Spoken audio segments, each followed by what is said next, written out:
All right, hello and welcome. We're actually starting off with Twitter for once. We all love Twitter. We all love Elon Musk, even though we don't, but we do. And he might be fighting Mark Zuckerberg, so that's always fun. Oh, and also that tin can of a sub imploded, I guess. So big shock there. Anyway, welcome to another video. Um, a sequel, actually, kind of, if you will, for more defending a legend of Zelda again. So that's kind of the theme for this video, and we're actually going to start with this tweet that started it all. Again, I'm sure most of you have seen it already. Karat, um, yeah, that one. Uh, 16.8 million views, right? 83,000 likes, 10,000 retweets. I don't actually. I guess the VTuber is actually Ame. I don't know anything about VTubers, so I don't know. I guess her name is Ame though, so we'll go with that. And it's just a quick comparison. Obviously, we've all seen this, but for the purposes of this video, I gotta play it. So let's play it. What are these? A bunch of little balls? That's a lot of balls. What are we doing with these balls? Gonna scoop them? Can we grab them? Yes, we can. Are we making like a... There's... Huh? like a excavator? Are we just putting all the balls in here or something? Once again, I'm just supposed to magically know what we're doing, even though the game has absolutely no explanation for anything. It's called common sense, Phil. Something you lack. I see. I can't grab the platform. Why would you grab the platform, Yeah. Phil?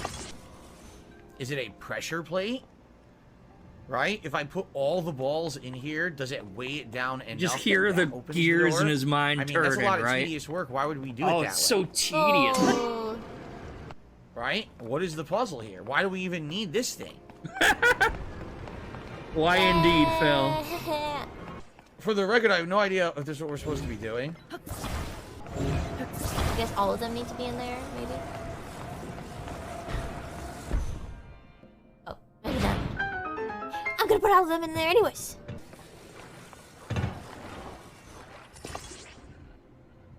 You probably just grab them one by one, huh? Is there even a point to this, like, besides weight? Right? I don't know. That would be lame. It's called a puzzle, That's not the Phil. point. That's not the point. Oh, I guess it is for some people. Huh? What? I didn't do anything. Your work here is finished. I don't have OCD. It's just sometimes you just want to get them all in there. Clip that one, you sons of bitches. Wow, that was a They really did. ingeniously thought out puzzle, wasn't it? That was one that I definitely needed to use all of my facilities and all of my IQ to figure this one out. The one that it literally solved it fucking self. You really There you did go. struggle with it. Oh, huh? those geniuses at Nintendo, man. What do they think of next? More Nintendo hating. But he doesn't hate game developers anymore, guys. That's the thing of the past, dude. So we're gonna skip over to his reaction of the viral treat. Big up Snort Hogan. Sadly, I couldn't find the raw. I couldn't find the raw actual. Because I don't know what stream he did. Oh, that's loud. Snort. So I couldn't find the raw actual video of him responding. So this is the only one I could find. So we'll use it. Snort. Hogan. Drip. Snort. I got the drip. Go. Of course. And no offense to Snort Hogan or Duty or whoever. I just don't like it when they do these green screen or filters or whatever. I'd prefer just to see the raw of it. Preferably if I can without going on his channel, but People were expecting that somehow I was going to bother addressing the negative, toxic shit thrown on the internet against me in the last couple of days. I don't care. But you are Guys, right now. I was going to say this about it You're because I still literally bringing said it nothing about up. it on my streams today. Here's my one take on it. I've been around for 15 years. Oh boy. Okay? I've been making 15-year content legacy. for YouTube longer than most people. That doesn't make it good content, Phil. I could upload a bunch of shit, and it's still shit. It doesn't mean make it any better. It doesn't make it good. Continuous gameplay throughs. I'm not the best gamer on the planet, nor No do I ever shit. profess to be. If I have a You fucking did, Phil. You don't remember? You don't remember? I can play any game. I can pick up a controller and play any game at a high level if I want to, a professional level. That's what you said, dude. complaint or criticism of a game, I have every right to express it, whether or not you feel it's a valid opinion It's not. or not. That's your prerogative, all right? Well, I've been I'm around for a taking long my time, prerogative. and It's if not every a single legitimate time a person complaint. was going to take a moment of a playthrough, take it out of context of the entire playthrough. And that's another thing he loves to say. You take it out of there's no context needed, Phil. That, like, you didn't mean it in any other way. What you showed was what happened, what you felt like. There was no context needed for that, Phil. There wasn't. Like, he always says, take it out of context. What, is someone going to upload an hour-long clip just to see the same part we already seen? And there's no extra context needed that would put that in a different light than what we Make saw. it like it's representative of everything I'm doing in the game, which it's not. It is. And basically make fun of me. If I was just gonna like get offended by that, be upset by that, you know, I would have quit a long time ago. I would have quit back when This Is How You Don't Play started in 2011. No, because you needed the money, and you still do need the money. That's why you're still streaming. That was 12 years ago, guys, and I've still been making content for 12 years. So I'm pretty sure I don't give a shit, right? I don't. It's funny because idiots are saying, oh, did you see this? Did you see that? No, I didn't see it because I don't follow those circles of idiots. I don't follow drama on the internet. I don't see any of the shit that you're talking about, and I don't care. I don't care what morons are saying on fucking social media because they're morons. I have the right to play a game however I want, say whatever I want, and they can kiss my ass. It's that simple. I'm not... Yes, you have the right to your own dumbass opinions. But if your opinion is so drastically dumb, no, wait, what's the right word? If you present your opinions without any kind of backing it up with anything, like giving examples on why this is bad or that is bad, like without providing any of that, then it's just, not illogical. Unsubstantiated opinion that isn't really meaning anything. Like I've always said, and I'll say again probably 4 times in this video, like, his opinions on games are always wrong. You can always, like, usually listen to every single opinion he has and do the opposite, and you'll be like, good to go for most of it. You know what I'm saying? I really need to phrase that in a better way. How do I phrase? I'll think of it later. The opposite is always true with DSP, though. Every time he says his opinion on something, the opposite is always true. I'm not changing my attitudes. I'm not gonna kiss the game's butt now because it's Zelda and there's a rabid fan base of idiots out there who think that you can't criticize Zelda. Yes, you can, and I will continue to do so, and I'll continue to be who I am as a content creator. That's not why that went viral, Phil. That's not why. Like, they're not making fun of you because you criticize Zelda. They're making fun of you because you can't solve basic problem-solving skills. It's a skill issue. I don't care who makes fun of me. I'll still keep doing it, having fun, putting out quality content for my audience, and being successful at it. And it's not quality content at all. There's no quality in your content, and you don't look like you're having fun. So why are you playing the game if you're not having fun, Phil? Period. I don't care about this bullshit. So don't even bother me with it. That's why I didn't talk about it today, and that's all I have to say about it. I don't want to hear about it ever again either, because I don't give 2 shits about these idiots, okay? You clearly do if you're addressing it at all. Very productive, very fun stream of Zelda today. Appearing out of the ether there. Indeed I did, but at the same time, I had tons of fun, had tons of progress. It was a good stream. The game is good, and I can't wait to play more of it, because yes, I will continue to play it, which I'll address in a minute. I swear he's gonna, like, rage quit this game eventually. I'm surprised he hasn't already. Alright, close that. now apparently this clip, the VTuber who originally did it like respawns. I haven't seen this one yet, so let's take a look. Like, again, I'm not that big into VTubers. It's not like I don't like them. I just don't know anything about them. Like, the little clip that I saw, she seemed like she was a lot more entertaining than Phil was. So, Topics planned. Oh, viral tweet. Oh, that's right. Kakarot posted a clip comparing me to like another streamer in my playthrough of Tears of the Kingdom. I've never seen them play before, but I don't know. I feel like sometimes I can get negative like that too when I play stuff. I'm surprised so many people like that video. I'm just chilling. Infamous. I see. I didn't get ratioed? What do you mean? What would I get ratioed for? I didn't do anything. Not yet. Become DSP of VTubers. Doesn't somebody else already fill that role? Maybe, maybe somebody else has that niche already. I don't even know what ratio means. It's like how many likes you have versus how many replies you have. Or if somebody replies to your tweet and they have more likes than your tweet, then you just got ratioed, right? Twitter stupidity. Pretty much. So yeah, I mean, she's obviously keeping it classy. She doesn't want to. Obviously, she probably doesn't even know who the fuck he is. Like, and I don't blame her. But yeah, she seems like an entertaining enough VTuber. I would recommend giving her a watch. Oh boy. We got pain coming up, guys. We got an hour-long rant, whine, complaint, beggment section about Tears of the Kingdom. It's too long. It's too open-winded. From Aqua Teal. All right, folks, let's get to the meat of it. All right, it's a little loud.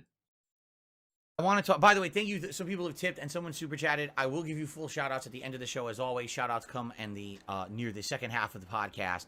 What I'd like to do is get into the meat of what I want to talk about today. He still calls Ladies us a and gentlemen, podcast. I am now 40 hours in. Someone just said, why are my pants blue? Because these are my Zelda Breath of the Wild pants. Because I'm a fan of goddamn Zelda, and I wear Zelda pants. You're not, though. Your tier maker in Zelda clearly tells us you're not a real fan of Zelda based on that fucking tier maker junk. Okay? No. You're not. See? So you all made fun of me. You made fun of me. I'm still making fun of you. A 41-year-old gamer on TikTok, and you said I'm a horrible gamer because I don't understand the lightning mechanic of Zelda. But I'm a... We're making fun of you because you don't know how to play games, because your problem solving is terrible. And what did he say before, where it's like, you can insult my gameplay all you want, you can make fun of me all you want, just don't make fun of my wife and my family, dude. That's what we're doing. We're taking your advice and making fun of you based on your gameplay, and you still get butthurt about that. And if you did play Breath of the Wild, then you would remember the lightning mechanic from that game. I'm a fan. I have Zelda pants. Do you have Zelda pants? I didn't think so. You don't have Zelda pants. A lot of people probably have those pants. They just sell them on fucking Walmart. You don't have the right to say that my issues with the lightning are invalid because you're not wearing Zelda pants. I'm insulated from your bullshit. I mean, I know he's just joking, but God, he's stupid.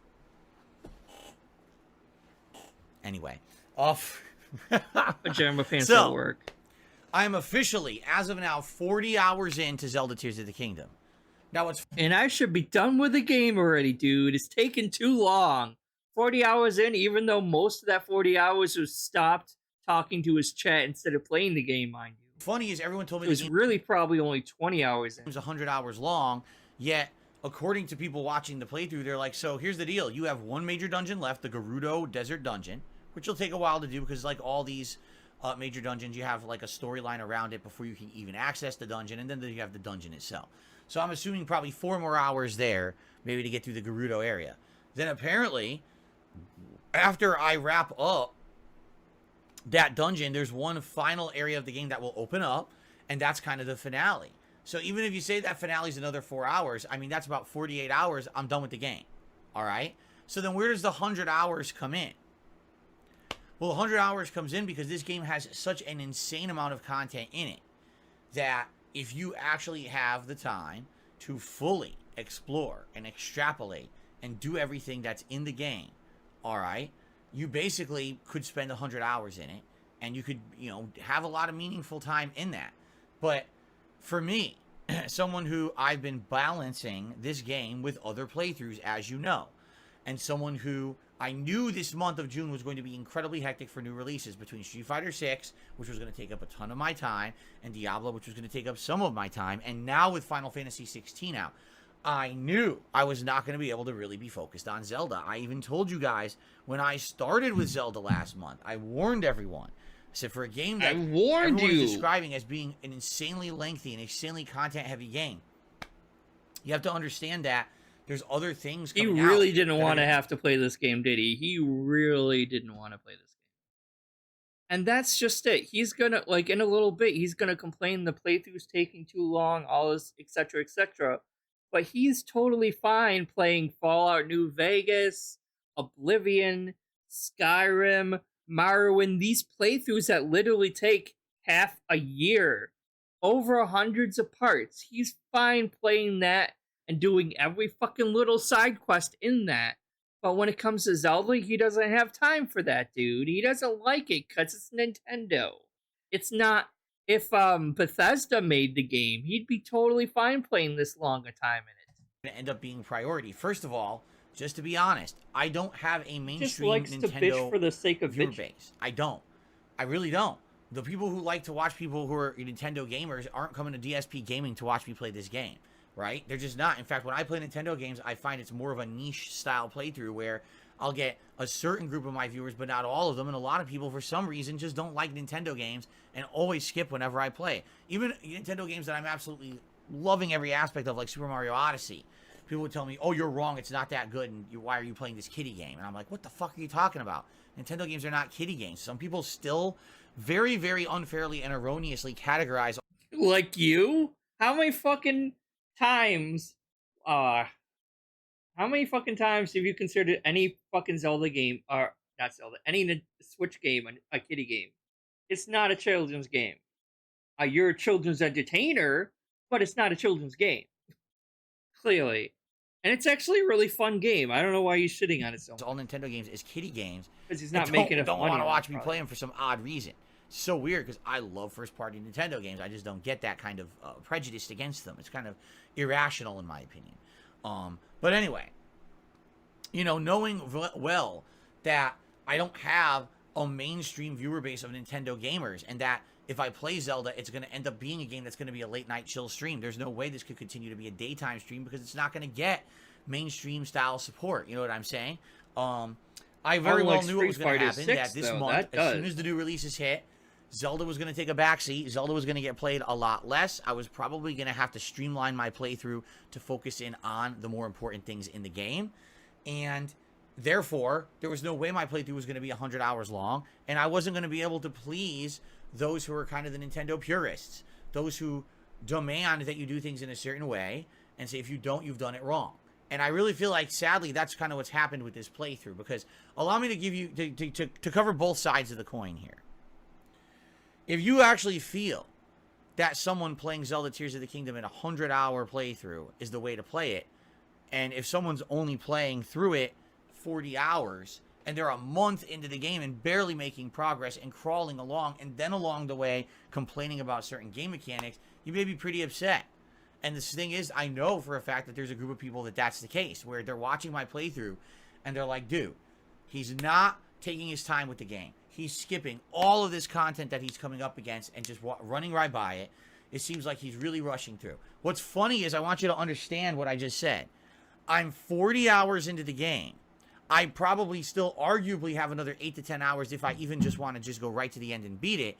So you're talking a 48 to 50 hour playthrough, and people are complaining that I'm rushing through it.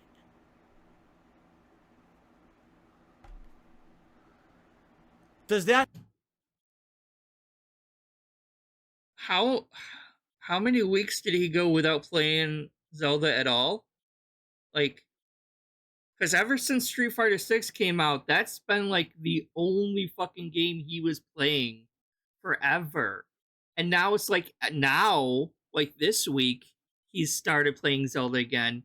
and he started playing Diablo 4 again a little bit, but it's still like the majority of his time is spent playing Street Fighter 6, right?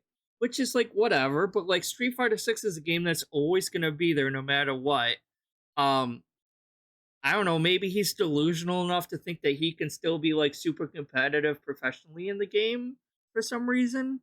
I don't know, but it's not going away, right? And meanwhile, these other game playthroughs that he's working on is just building up and building up. And there's more games coming out because now Final Fantasy 16 is out, and there's other games that are coming on the horizon. And he's just going to get more and more behind because he's wasting all this fucking time on Street Fighter 6 instead of getting rid of some of these playthroughs that he has, right? So, like, he hasn't played Zelda at all in a long fucking time. He's finally now getting back into it, and now he's complaining that 40 hours in and he still barely did anything, and dooba-dooba. And it's like, well, no shit, because you haven't been playing it at all. And when you do play it, half the time someone's asking a question, so you stop dead in your tracks to answer the question and go off on tangents, and you don't actually play the game that much. That not really makes sense from if Go find all the Korok seeds, Phil. Every single one. I want you to count and find every one of them. you're not playing the game. All right? From an outsider's perspective, just listen to that. He's almost 50 hours into the game, and people are saying he's rushing through it. Do you see? Do you see the dichotomy there? Do you see the disconnect? Any other game, if you said, wow, someone's 58 hours or 48 hours or something into the game, wow, they really must be enjoying their game if they sunk that much time and effort into the playthrough. But for Zelda, it's like, that's not nearly enough. You should have done way more. And it's like, what? Like, why? Just because it's Zelda? Just because it's Nintendo? I don't get that. Because if the name Zelda wasn't in the title, I feel like I wouldn't be getting that criticism for the playthrough. It would be like, wow, you know, he's spending a lot of time on this. This is good. Do you see what I'm saying? They would still complain. I really do feel that way about the game. Now, no, you would. Here's the deal, and I'm going to say this again. I like Zelda Tears. It's not just because it's Zelda. It's not. People would still complain no matter what game it is. If it's a game, okay. So a lot of people like this game. Just like whether the fact that it's Zelda or not, it doesn't matter. People like the actual game. So if you got a game that's this big that this many people enjoy, regardless of if it's Zelda or not, people are gonna complain to you. Even if it was some other name of a different game totally, people would still complain to you about it. Tears of the Kingdom. I the certainly fact that wouldn't Zelda still be has playing nothing to do with it. And I wouldn't be having it in my rotation if I didn't like it. Okay? That's a lie. That's a huge fucking lie. Phil, it's a big-ass game. You know it was a big game back in the time when it was released, and people were begging you to play certain things I really like about it. There's some things I kind of like about it. And then there's some things that I really feel like are just, you know, not done well. And I've been very vocal about Yeah, exactly. Someone over here says Breath of the Wild was just as long as Tears of the Kingdom. Tears of the Kingdom is not vastly longer than Breath of the Wild was. But he doesn't remember anything from Breath of the Wild. And I'm pretty sure when Breath of the Wild first came out, he probably tried to go straight to fucking get the Ganon's castle, I think he did. I swear he did. When Breath of the Wild first came out, once he got off of that plateau, he probably headed straight for the fucking castle and got his ass kicked. He's like, oh, I guess I can't do that. Because he wanted to get it done as soon as possible.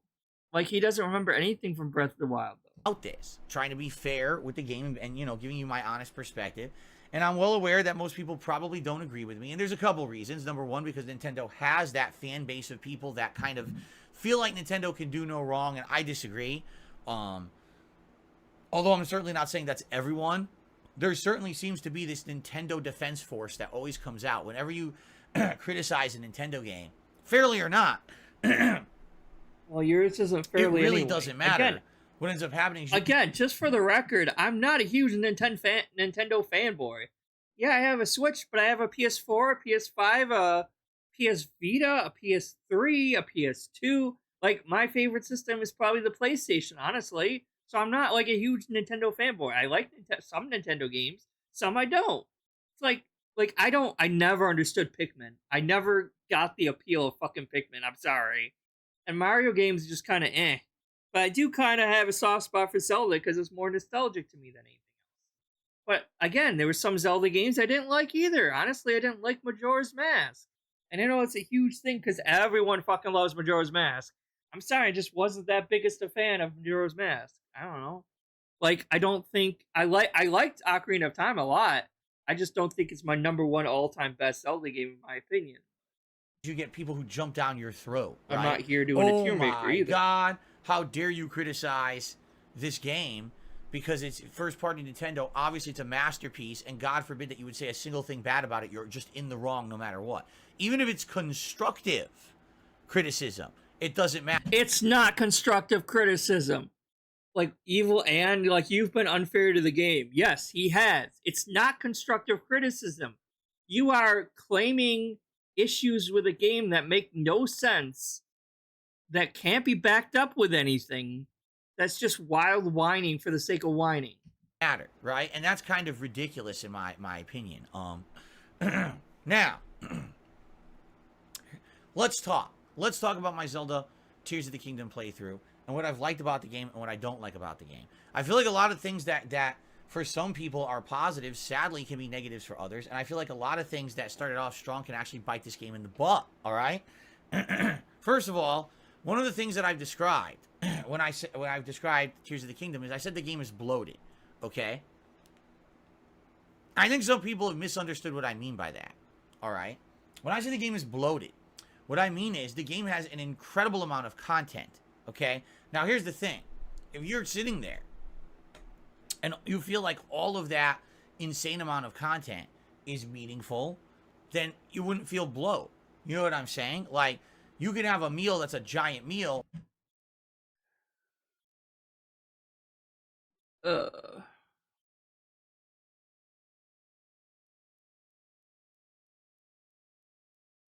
Son of a fox, best to do all the extra content first. Zelda isn't perfect, but very good.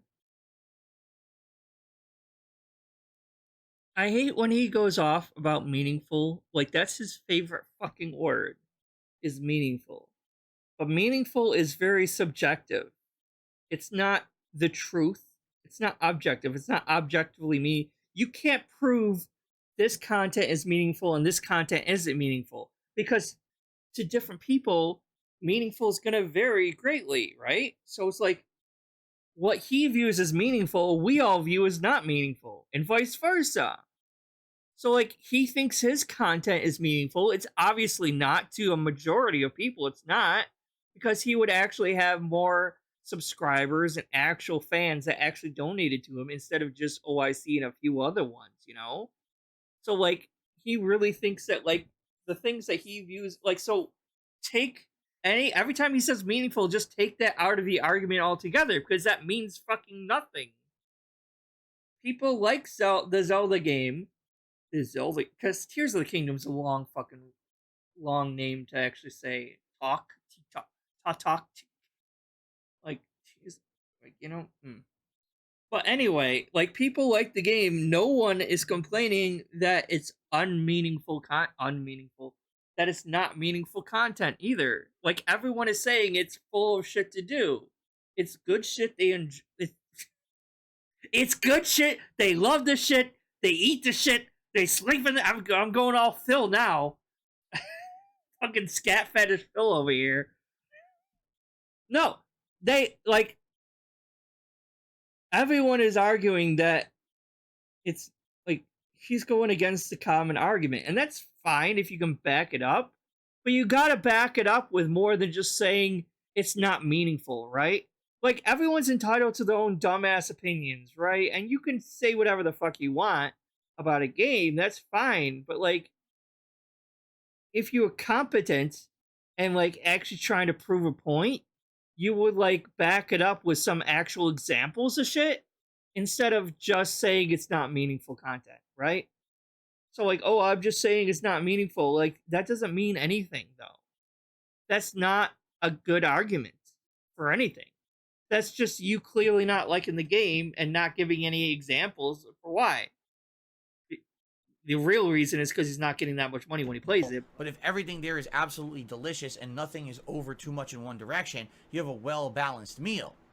It could feel like you had an amazing meal and you could still be full, but even his example is wrong though, because I'm not a big seafood person, right? So what if there's like this huge platter of like lobster, crabs, shrimp, all these fancy kinds of like caviar, everything, all this huge seafood platter, and the person next to me is loving it. He loves seafood and he's eating all the sushi, all this rich, fancy, expensive, fulfilling, meaningful stuff, right? And I'm over here and I don't like seafood. I'm like, can I get a burger or something? No, yeah, I have to eat that too. That wouldn't be a meaningful, like, the context doesn't even sound right, because who says a meal is meaningful, you know? It's just satisfying, it's not meaningful. But I'm using his terminology like that wouldn't be a meaningful meal to me when it is to the person next to me. So it's like, it's still showing that meaningful is subjective more than anything. People like different kinds of foods. People like different kinds of games. So what is or isn't meaningful is varying based on people. And okay, so fine. So for him, he might not find the content for Trails of the Kingdom meaningful. That is fine. Stop playing the game then. No one is forcing you to finish this game. It would probably be better if you were like, if he was 100% honest with himself and his viewers, he'd be like, guys, I just don't like the game. It's not like it's a bad game. I'm just not for me. It's not my kind of game. I'd rather play Street Fighter 6. I'm gonna drop it. He drops it. He plays Street Fighter 6. End of story. No one would shit on him for doing that. No one's forcing him to play this game. No one's forcing him to say he has to like the game. But the way he goes about doing it is not that.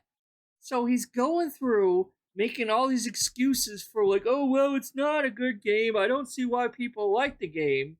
And that's angering people in and of itself, because you're shitting on the game with nothing to back it up, instead of just saying, I don't like the game.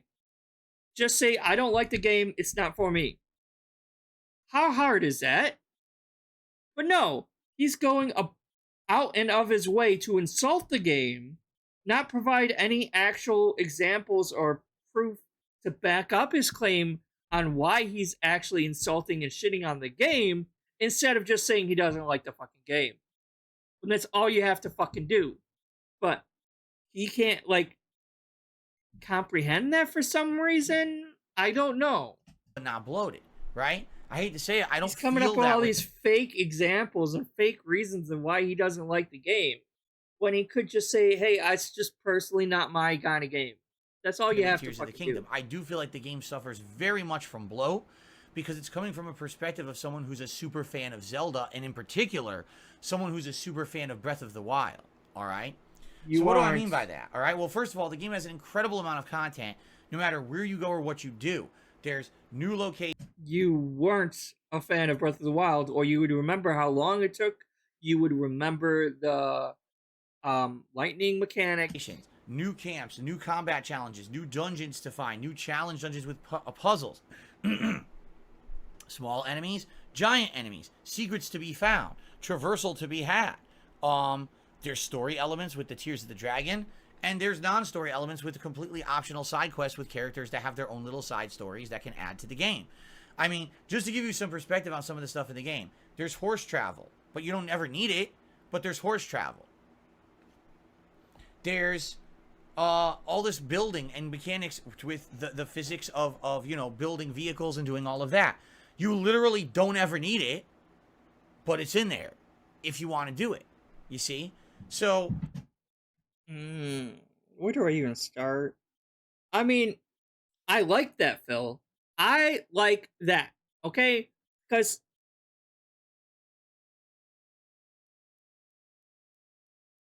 so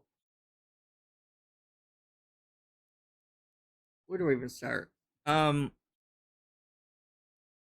for me personally, I didn't get very far in Tears of the Kingdom. and I set it down to play other games because I have games I'm currently in halfway through in the middle of that I want to get out first. That I have a whole huge backlog of games, right? And I have like 5 or 6 different games I'm literally halfway through, if not more. And I'm like, I'd rather spend my time finishing these games that I'm halfway through than starting a brand new game.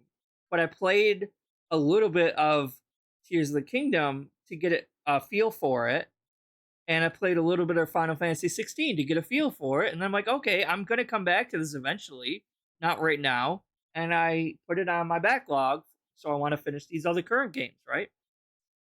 Um, as someone who kind of misses the more linear style Zelda games, I don't kind of like how open world, like, it's fine that it's open world or whatever, like that's always fun too. But after finishing Breath of the Wild already, like I'm kind of more in the mood to go back to a more linear style Zelda game. I kind of miss that. Like from now on, I guess we're just gonna be sticking with the Breath of the Wild format. I don't like that the weapons kind of break after a while, but you get used to that. It's not that bad once you get used to it. It is what it is, right? It's all right. I still enjoyed Breath of the Wild. It's not my top Zelda game ever, but it's still like top 10. I say it's all right. And the little bit that I played of Tears of the Kingdom, I really liked the story a lot more. It seemed like the story was a lot more fleshed out.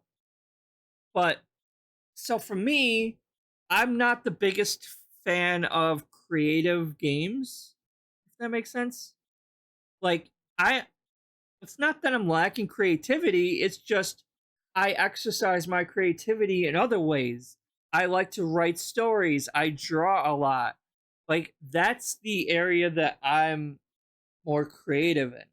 But if you put me in like a Minecraft game or any of these like crafting type of like make your own creations and do whatever the heck you want with it, like I'm not at my best element in those types of games. Like I like in that clip we just saw with him and like that, like I can figure out basic puzzles. I can see the stuff laying around and I can see what this puzzle is asking me to do with these things and I can do that. I can do that. But like I don't have the patience or the time to like make some huge automatonic mech and go around shooting and make like with all these, like I've seen a billion of those like Twitter videos of people like making these specs, and that's really fucking cool that you can do that in the game. But I am glad the game doesn't force you to go and be super creative in that kind of aspect, because that's not where my creativity is strongest at. I hope this makes sense.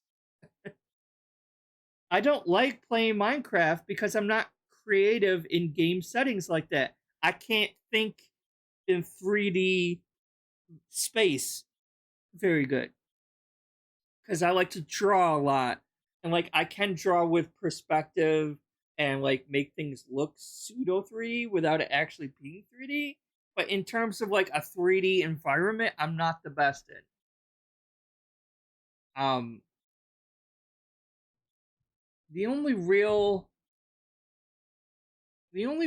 like kind of games similar to that I really liked was Dragon Quest Builders 2. Like I kind of did get into that a bit.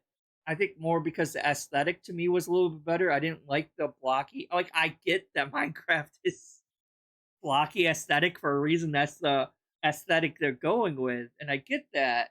It's just not my kind of aesthetic, and I like it being more in third person and stuff. And it's just like I like that better. But even that's like I got to be in the mood to play that, and it's just so for an actual Zelda game, I very much enjoy the fact that they don't force you to use the building mechanic except for in some puzzles here or there, but they don't force you to like actually build these crazy contraptions. You don't have to do that if you don't want to. You can play it like you did in Breath of the Wild, and I like that they give you a choice in doing that. Because if I'm going to be creative, I want to like get a pen and paper and actually like draw on a piece of paper instead of like I know a lot of people draw digitally and I just can't wrap my head around like I mean I have a tablet but I don't like using it. I'd rather do it physically. I'd rather have it in my hands building something or with Legos doing it like on the hands instead of like virtually with a controller. I hope this makes sense. So for me, my personal opinion is like I kind of wish like Zelda games would like it's fine. Like what if they like keep going with this Breath of the Wild style Zelda games, right? And then every other year, every couple years or so, they'll like release a spin-off Zelda game that's still a new Zelda game, but it's more of a linear style game, like the older games. Like, why can't they do both? Like, it doesn't have to be a huge game, just like a small little spin-off game where it's more linear. But that's just me and my opinion, right? And it's a good thing that Tears of the Kingdom doesn't force you to have to build these huge, crazy contraptions if you don't want to. Because I wasn't the biggest fan of the crafting element that they did with the game. But that's just me, again. For someone who's sitting down and saying, Look all at right, the sway. I literally have Back to unlimited back. time, unlimited resources. I can just sit here and enjoy this game at face value. God damn it. This is going to be a forever video. Buckle up, kiddos. This is going to be a long time. Long video warning.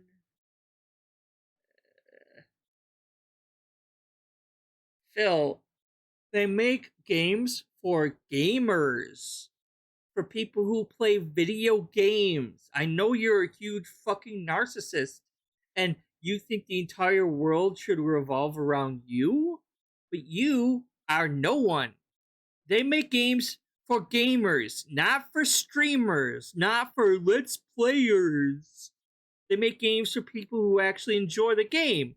And if someone's paying $70 or $80 for a fucking game, the developers want to make sure that the consumer is getting their money's worth for that game.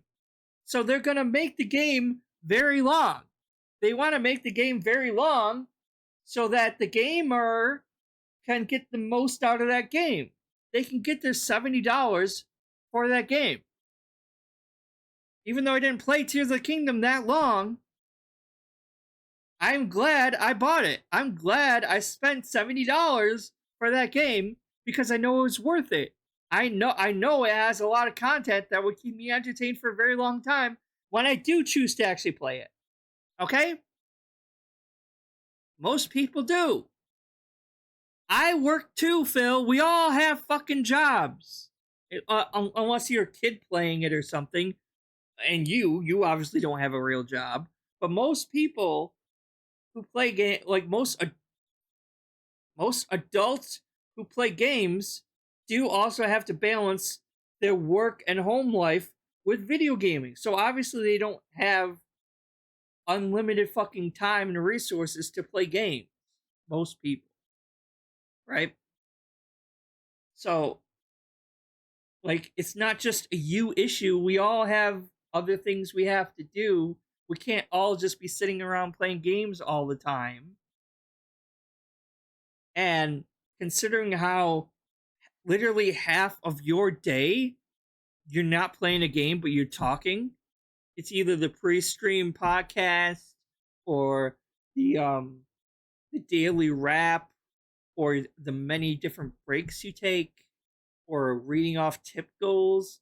That equals to roughly be about half of your fucking day of streaming gone to not actually playing the game.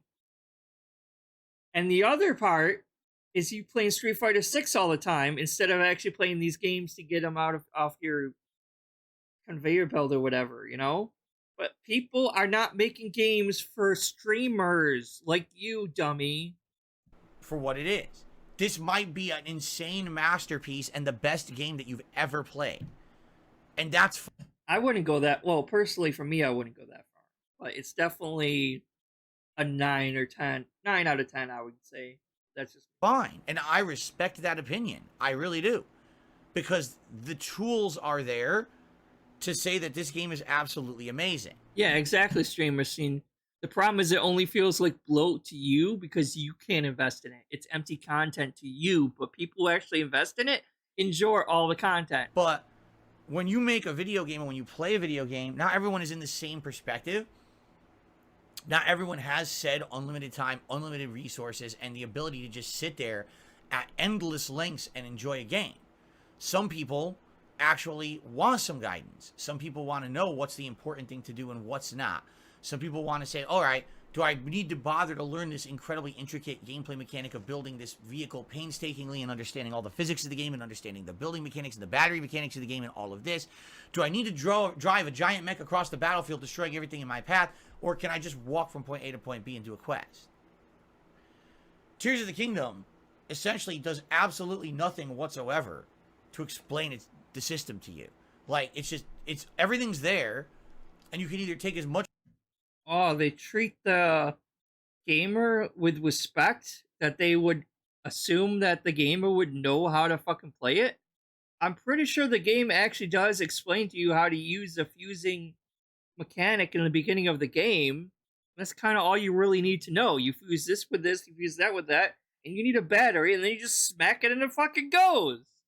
How hard is that? Do you need like a 10-page instruction manual? Like, this is the battery, and you stick it here, and you stick this one here, and you gotta make sure it has 4 wheels, or it won't actually go? Like, most people are gonna get it. It's not that hard. As much time as you want it's not to that mess complicated. with it and learn it, or you can completely ignore it.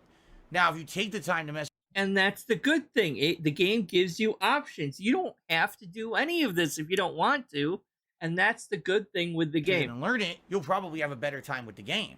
If you're building unique vehicles to traverse areas and you're finding these cool extra optional stuff, and now you have better armor that you found because you explored more, and you found the great fairies, so now you can upgrade your armor, and now your armor's better, and you found better items to combine to make really good weapons, and now there's optional bosses in the game. You can take on the optional bosses because you have the better equipment and all that. So you're getting the full experience of the game if you are taking your absolute time with it. But not everyone can do that. And what I'm finding with this game is that it does an absolute great job of creating a robust, complex, content-filled open world system, and it does an absolutely terrible... Wait. If there was a robust, it'd be full of good shit to do, you know? It wouldn't be like... He's saying it's bloated, but at the same time saying it's robust. Robust would mean it's, like, good and big, not just big. Job of doing any kind of semblance of pacing, any kind of semblance of guidance, or... For example, for someone who maybe just wanted to play a Zelda game and enjoy a Zelda game, it does a poor job at that. Because in reality, Tears of the Kingdom really isn't a Zelda game. It's a different animal entirely. That doesn't mean it's a bad game. Actually, quite the opposite. I actually feel that if you are an open world gamer, and this is the game you sit down with to take your time with in 2023, and you ignore all the other white noise around you, this is probably your game of the year. Because of the way that it's laid out and the incredible amount of content and things like that. But not everyone does that. Not everyone is of the mindset that I'm just sitting down just to play Zelda Tears of the Kingdom this year. It's like, well, Zelda... Who the fuck does this? Kids, maybe? If, like, the parents bought their child, like, Tears of the Kingdom for their birthday or something? And, like, what? Like, that's the only real, like... People play multiple games a year. What are you talking about? There's just one thing I'm doing this year amongst many other things, and I'd like to enjoy a Zelda game. I actually feel like the game fails in that regard. Because you're an idiot. Just to give you some perspective, I actually feel like Breath of the Wild does it better. And here's why. In Breath of the Wild... Why is he's like fucking vibrating so much.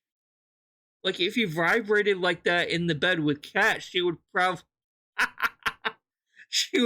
feel a lot better, Phil. You might not have any marriage issues if you were doing that in the bedroom. Everything is new. It's a brand new world. It's the first time you're experiencing any of this. Not to say that there aren't connections. and throwbacks to other Zelda games. There totally are.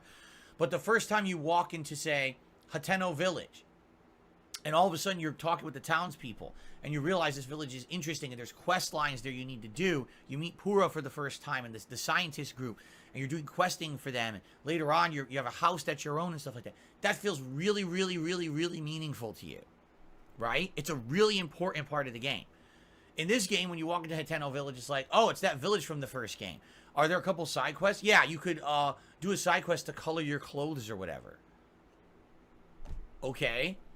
Do you need to do anything in the town? Absolutely not. It's just there as a reference to the first game and can be completely skipped and adds nothing. Like, literally, you can skip the whole town and there's nothing to it. You walk into Kakariko Village. Again, another village. There was major plot development in the first game. It was a big focus of the plot there with Impa and, you know, and the townspeople and how that tied into the world. Yeah, he skipped getting his house in this one too. Calamity and everything going on. And here you walk in there, no one's even there. It's like the leader's missing, not there. You talk to half the people won't even let you go through half the. Oh, we were told not to let you up there because there's ruins. Don't even go there. Like, what? You know what I'm saying? Like, it feels like they wanted to make a sequel, but when they did, they didn't have use for half the stuff from the first game. So why did they bother making the sequel? That's Bloat. Because it's a sequel. Like, so he doesn't understand what a sequel is, right? Like, it's set in the same universe. It's like, it's going to be a whole line of these games, right? You got Breath of the Wild, you got Tears of the Kingdom, and then you're going to have other games set in the same fucking universe. It's still set in Hyrule, dumbass. People, if they didn't So, it's set in the same universe as Breath of the Wild, right? So they couldn't just be like, oh, well, it's still set in the same universe as Breath of the Wild, but we're just not going to add these same villages and towns that were in Breath of the Wild to, because, like, I mean, it is set in the same universe, but we just can't add them to this game because... Like, it's a sequel set in the same universe. Of course they're gonna have the same fucking towns and villages. There's still new shit. There's new story. There's new locations. But they still have to have the same old towns and villages also because it's set in the same universe. It's the same land. You're still in Hyrule, Bill. You can't make a sequel and not have any of the characters from the original. Well, I guess you can, but it's not going to be a very good sequel. Like, you can't have Aliens be the sequel to Alien and not have any aliens in it. You need at least one alien in Alien to make it an Alien movie, Phil. Aspects from the first movie tend to carry over to sequels. That's kind of how it works.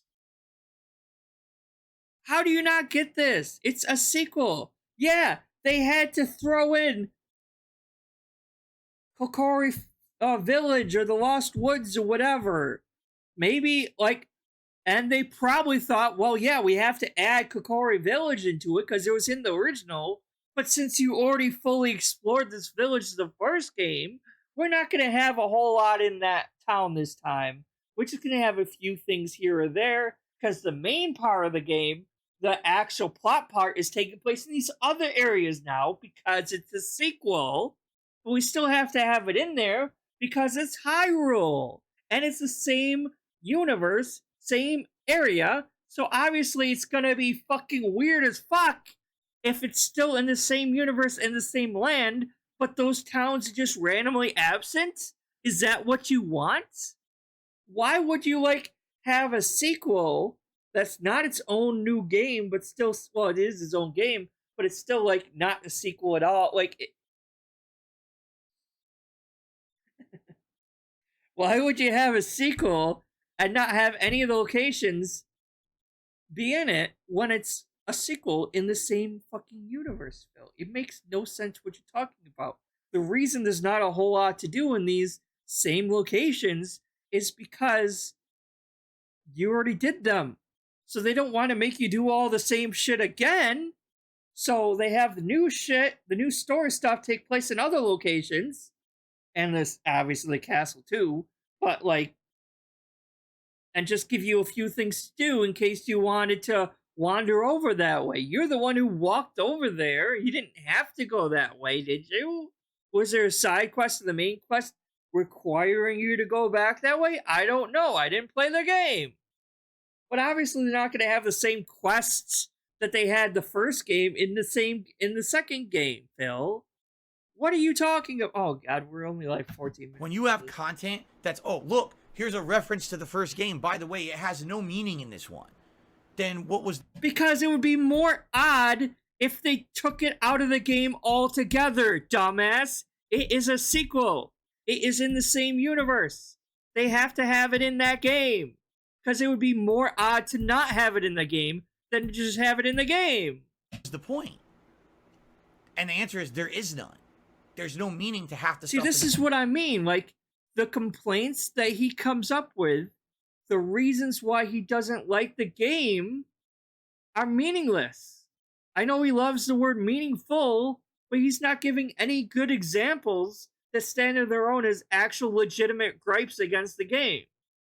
He's just making shit up to find, like, he's randomly, like, searching super hard to find anything he can do to complain about.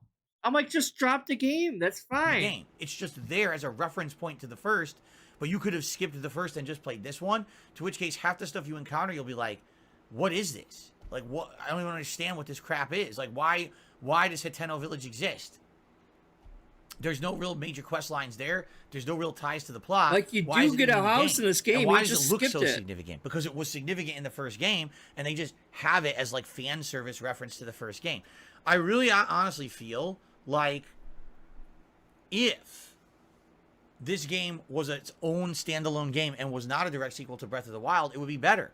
Why? Because then everything you do would feel meaningful and a first-time discovery, you know? And as neat as it is to rediscover certain areas, and maybe in this case they have different meaning, like, for example, you go to the Zora Village, and in the first game it had this one plot line going for it, and in this game it's a completely different plot line that's kind of interesting. Because it's a new game. They're not just going to rehash the same fucking quest. But at the same time, it's the same thing you did in the first game. You know what I mean? Like, is it? It does lose some of its meaning. If it's a new quest, I don't understand the same why thing. Because you go to that village? Like, you do realize, like, the Zora Village was in every single fucking Zelda game? Like, Kokori Village, or The Lost Woods, every single Zelda game. Zora's Kingdom, every single Zelda game. Like, these places keep popping up in every single Zelda game because it's part of Zelda, it's part of Hyrule. You do get that, right? It's like every Zelda game is gonna have some of these fucking villages in it. In every fucking game. You do pretend to be a fan of Zelda, right? You wouldn't know this. Hyrule Field, like, I think is in every fucking Zelda game. Or, like, the Hyrule Castle, every Zelda game. Some of the Rito, like, bird villages in some of the newer Zelda games, but it wasn't always in every one. Gerudo, like, town village. I don't know what they're actually called, because it's been a while. Gerudo Village with the Gerudos, like, in quite a bit of the Zelda games. These are all significant locations in Hyrule that keep popping up. You know why they keep popping up? Because it's a Zelda game. Would you rather not have a Zora's Domain in the game at all? Because that would raise way more questions. Well, it's a Zelda game. Why isn't Zora's Village in the Zelda game? It's been in every other fucking Zelda game. You know how weird that would fucking be? Like, what are you talking about? It needed to be a direct sequel, especially because it seems like that... Even if it wasn't a direct sequel, some of these locations would still show up in the new Zelda game. Higher plot line of the Calamity from Breath of the Wild has been completely glossed over as if it never mattered. In which case, the whole first game was a waste of your time. It really feels that way. The whole beginning... No, what? Like... So yeah, like, in the beginning, in the first game, it's the Calamity, and you fight him and you defeat it, but that wasn't the real, like... From what I'm to understand, and I didn't play that much of Tears of the Kingdom, so correct me if I'm wrong, but you have two entities. You have the actual Ganon, and then you have, like, the will and force and essence of Ganon that was Calamity Ganon. So Calamity Ganon wasn't the actual Ganon. That was like all his like malevolence and will itself just spiraling. So you beat like the will of Ganon, but you didn't actually beat Ganon himself. Ganon himself was that fucking 80s rocker zombie guy that was fucking stabbed with the arm of the Zonai guy in the fucking basement. Like, that was the actual Ganon. You didn't really beat Ganon. You just beat, like, his essence in the first game. So, yeah, you beat his essence, and now he's down. You gotta go beat the actual Ganon, who talks and is actually a person, like in every other fucking Zelda game that's down there. Like, so what are you talking about? The plot of this game is basically saying the Calamity plotline didn't matter. Even if it happened or didn't, it did matter. Erase it from memory, because there's a whole new plotline going on. Superfluous outside. So, you...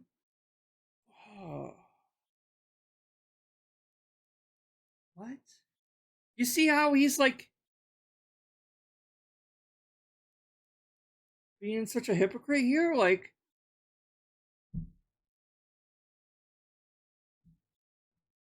So you're upset.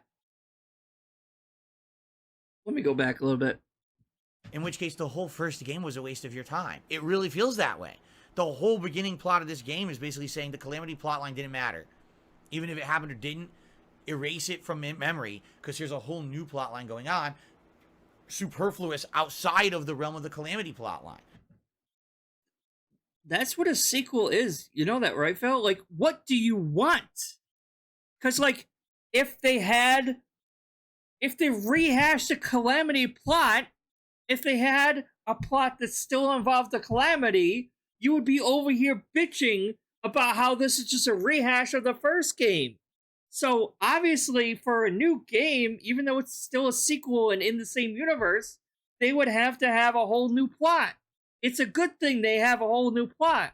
I really think, like, from the little bit that I did play, the Zonai, like, the whole Zonai plot was really fucking cool. And you get, like, a fucking dead guy zombie goat arm on you. I'm like, that's fucking dope. Right? It's a, like, so what do you want? Do you want them to rehash, like, you're complaining that all these past locations are in the new game, but you, at the same time, you want the plot to be a rehash of the first one with the Calamity? What are you talking about? Pick a side, Phil. Pick a side. Do you, like, so what he wants is a new Zelda game to not be related to Breath of the Wild, to have all new locations that were never in Breath of the Wild, but to have the same plot and Calamity Ganon that was in Breath of the Wild. But with none of the Zora domains, without Hyrule Castle, without the Master Sword, without everything that makes a Zelda game, basically. So, play a fucking different game then. Because that's all you really want, is to play a game. A different game. Which is obvious that you're not liking this game, so just stop playing the game. Oh, my throat's starting to hurt. How do people do that? Well, most people probably aren't yelling into their mic. All that big buildup in the first game saying the Calamity is the end of this world and everything, we've got to stop it. You stopped it. Oh, it doesn't matter because now another thing is here anyway that supersedes it. So then what was the point of the whole first game? There was none. Yeah, there was. You saved the world. And now, because of an accident, because you guys disturbed whatever it was down there, now you gotta fight the real Ganon. I do feel like in their rush to make a new Zelda game, because Breath of the Wild did... Rush? The game took 6 years to make. That is not a rush. The first Breath of the Wild was on the Wii U, Philip. The Wii U.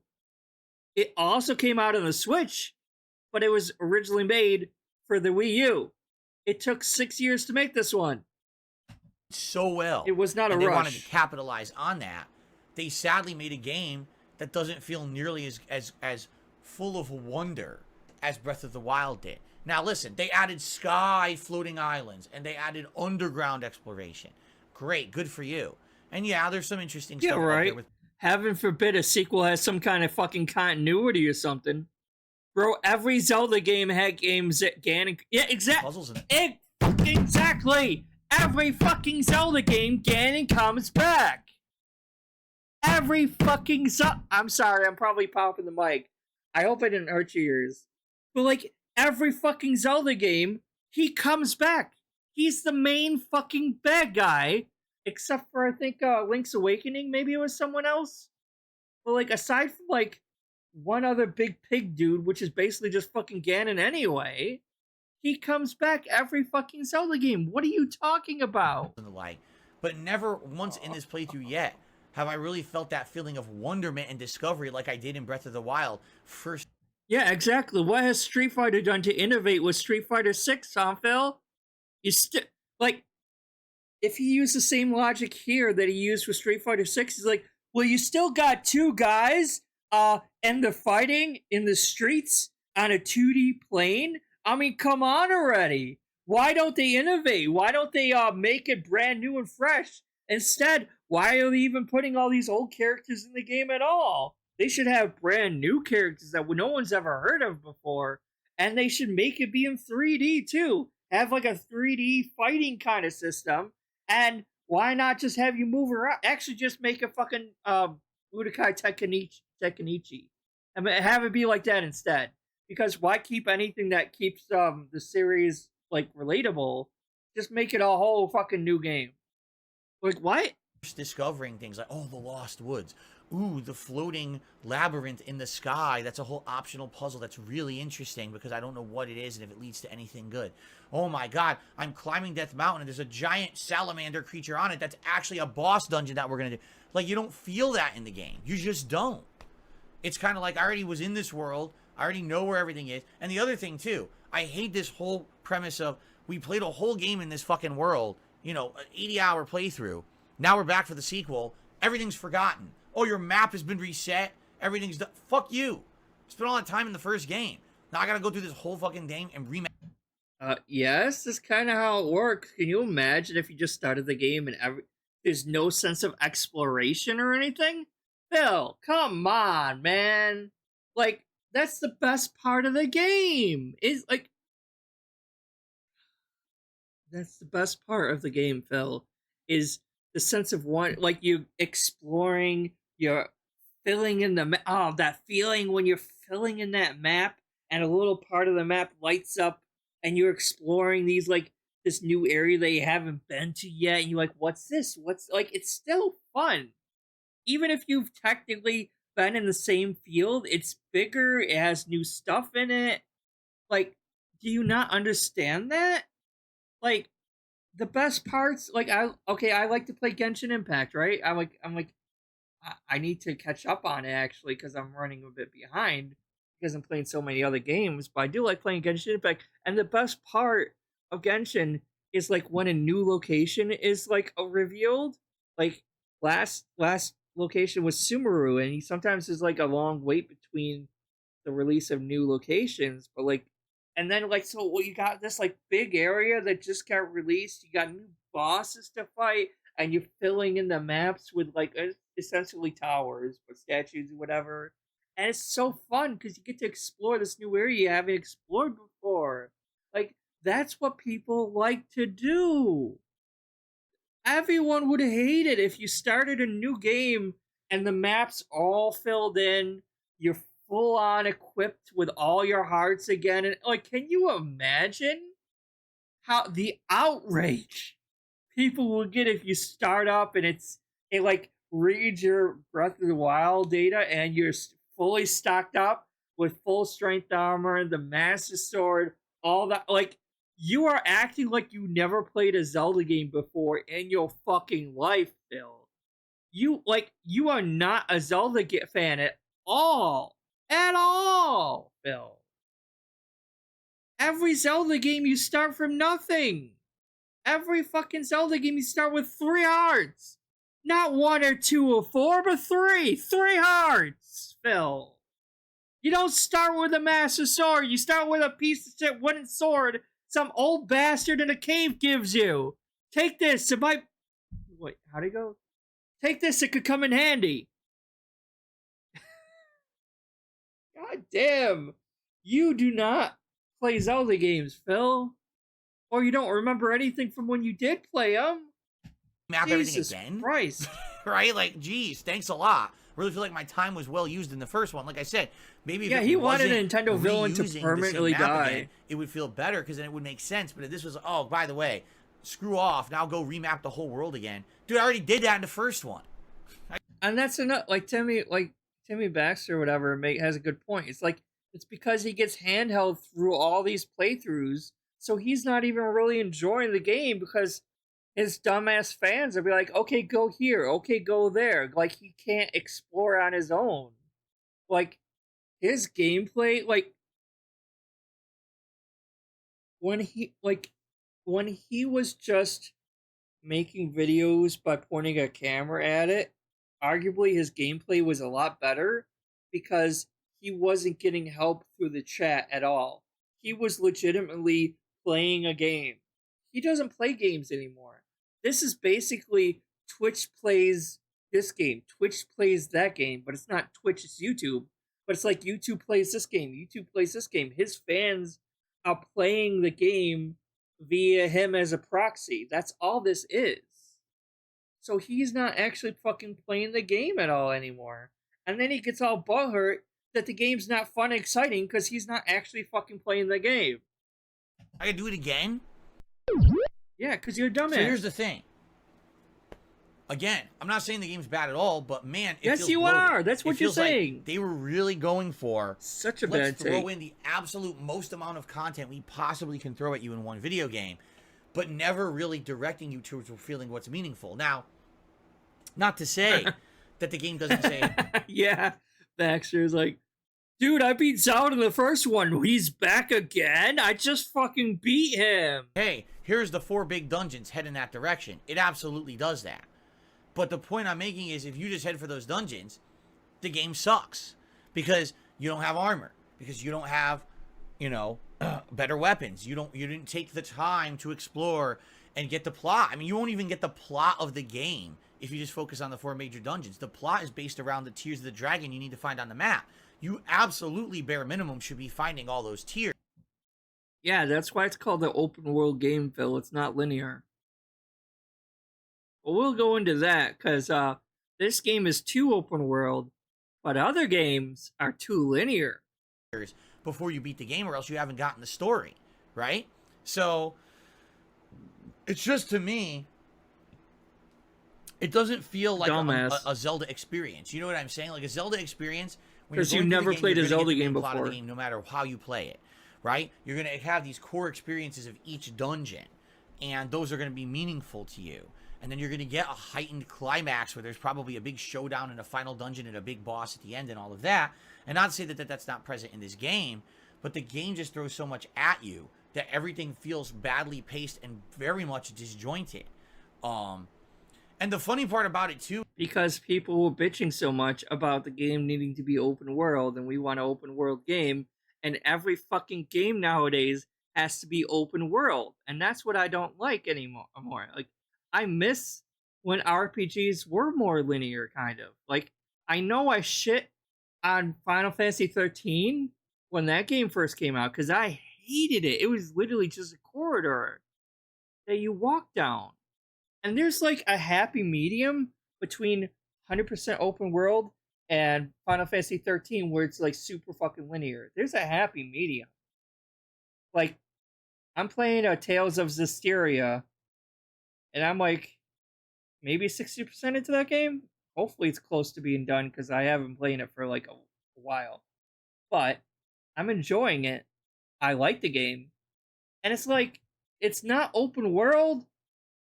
Like, it has like these different areas you can go and traverse. The world still feels really big. You have these different temples, shrines or temples, whatever you want to fucking call it, that you can go to. You can sort of pick the area, you can sort of pick the Wow, how am I blanking on the word?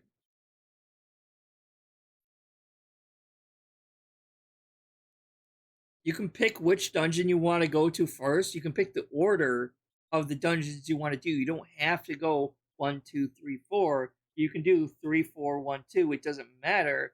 You can still kind of pick the order, at least in this specific area in the game, anyway. The story is still linear, so it's like you can have a linear game and it still feel open, big, and rewarding experience. And I'm just getting burnt out and every single game having to be 100% open world. You know what I mean? But I can still appreciate the fun that an open world game is and does. You know, it's just, I don't know. Is like, it seems like no matter how you play it, it's not good enough for Nintendo fans. Like, for example, if I beeline for a dungeon, oh, he's just rushing, right? So, I thought you didn't care what other people play. Just play the. If you don't like the game, just say I don't like the game and stop playing. If you're going to continue playing the game, just play the game however the fuck you want to play it and don't care what other people say. Why is he caring so much? Oh, it's because of that viral tweet. That's why. He's still pissed off about that fucking viral tweet and super butthurt about it. And this is why we got this rant. So last night, for example, I wanted to explore the southwestern part of the map. So I did. I actually was jumping between the different mountains. There were different. Because 100%, he would complain if the game was made just like a more linear, normal style Zelda game, like Skyward Sword or whatever, or Twilight Princess. Like if it was made more like that, he would complain about that. He would find things to complain about that too. Tears of the Dragon that I wanted to hit up because I wanted to get the full story of the game. So I'm doing that. I start reading video comments. Oh my god, why did he do it like that? All he had to do was ride the road from Point Lookout, and it would have, or Lookout Landing, or whatever it's called. It would have taken him right into the Gerudo Desert. He literally wasted an hour of time traversing the mountains. Why would he just take the main road? And I was like, wait, what? So if I take my time to explore and find things in the game at my own pace, and I'm enjoying the plot line, that's bad. Why didn't I just take the road, right? But if I'd taken the road, it would have been, oh, well, you see, he didn't take his time to find the cutscenes, so now he doesn't know the plot of the game because he rushed through it. It's like, what the fuck? So how exactly am I? So he doesn't care what trolls think, supposedly, right? Like, oh, it's just fucking trolls. I don't care what they think. Blah blah blah blah blah. But he's super caring what like random Zelda fans that aren't even like subscribed to him. He cares what they think apparently. Supposed to play it. Right? It seems like no matter what I do or how I play the game, it's not good enough for the Nintendo fans. Then don't play the so then why the fuck do I give a fuck about what the Nintendo fans think? Exactly. Right? Shut up and play. And the funny part is, again, I actually enjoyed myself last night. The first hour last night was a pain in the ass because I got into this optional area. And here's what I mean about Bloat, okay? There's an optional area that opens up at Point or Lookout Landing that leads you into this ginormous cave system. You think it's going to take you like 5 minutes. No, I did it for 45 minutes. I wasn't done yet. It just continued on and on and on. It was like an endless amount of tunnels blocked by boulders. There was a boss down there. There was all this shit. And I got a few resources, and I found a few early game armor pieces down there. But even by I'd done it for 45 minutes, and it wasn't done yet. And I'm like, how fucking far is he in this game? He's still saying he's getting early game shit? Like, you played it for 40 minutes, do you not do anything? Like, dude, how long is this gonna fucking go? I thought this was gonna be like a 5-minute thing, and here we go with the Bloat, because who knows what's down here? Is there anything meaningful to my playthrough or not? Come to find out, actually not really. There would have been a third piece of armor I didn't find, and apparently it would have led me to Hyrule Castle, okay? Which would have been fine, but there's really no reason for me to be there. There's no dungeon there or anything right now, so there's no point in really going there. And a lot of people are saying it's something that people did early on if they wanted to get that armor set, and it helped them before they started finding other armor sets, but I already have other armor sets. Well, how would I know that?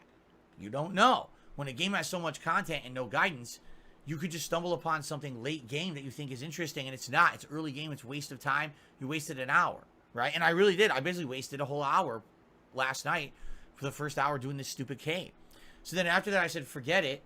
Let's go to other content, right? Let's go find the cutscenes. Let's go do the Tears of the Dragon.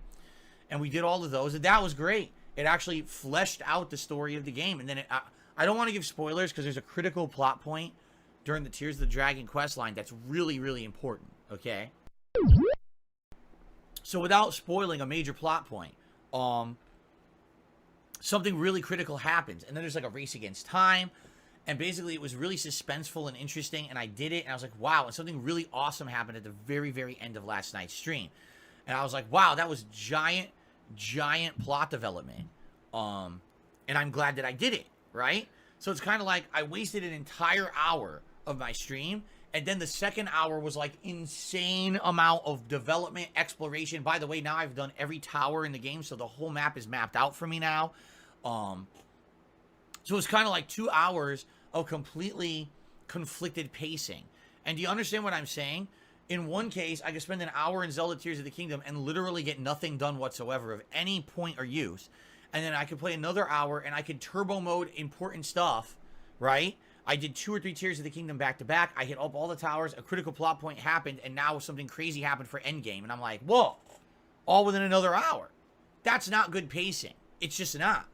And the point I'm making, where was the bloat? The bloat was the first hour. My entire first hour last night of streaming Zelda could have been cut out, and nothing would have been missed, and I would have been able to use that hour for something more interesting. And that's the problem. They put too much in the game that is bloat. That doesn't add to anything.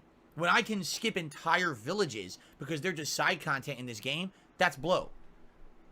In Breath of the Wild, every village mattered. Every dungeon mattered. Every piece of the content mattered because it was all adding to this big... The dungeons in Breath of the Wild sucked ass, Phil. Those, like, 4 giant animal things, like, the 4 giant animal things, like, the boss was the same in... was, like, slightly different, but it's, like, all the same boss, just with different moves and different weapons, but it's still the same fucking boss in every one of them.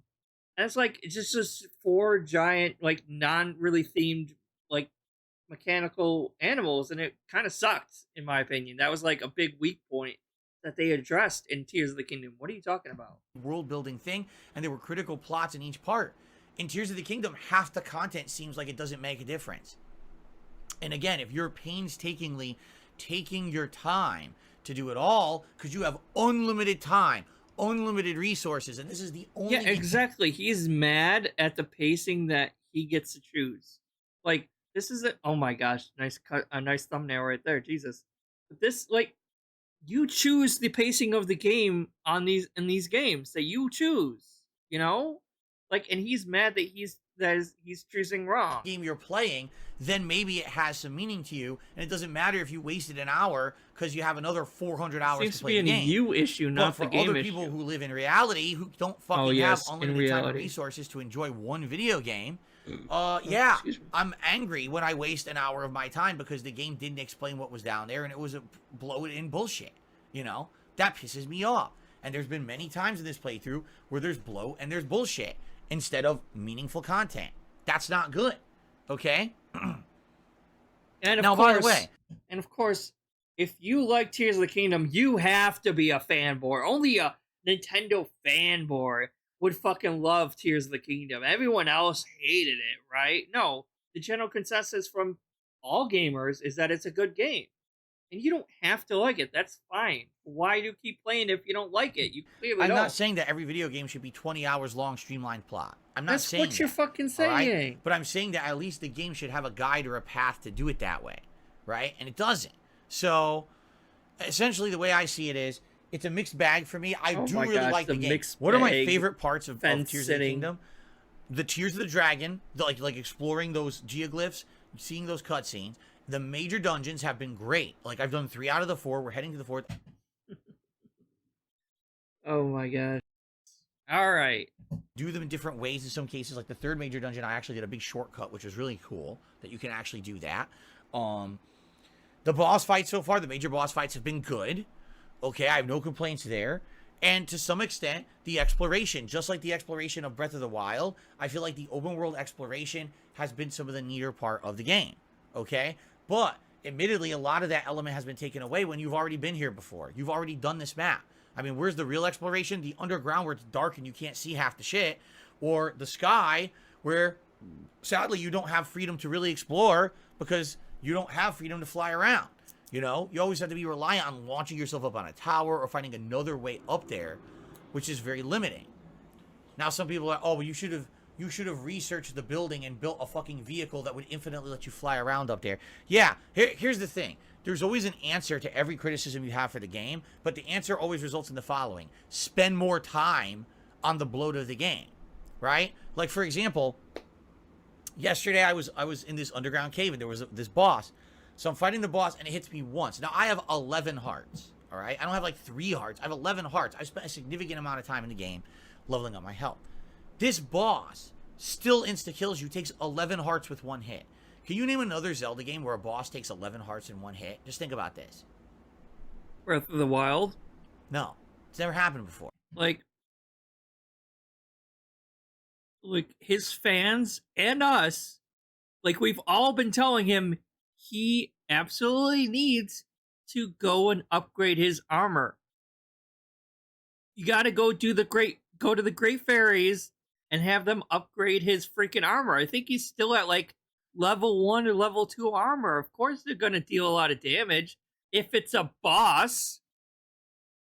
Like, yeah, they're going to, like, hell, I remember, like, even the normal enemies can, like, take 3 or 4 fucking hearts if you, like, have base armor on.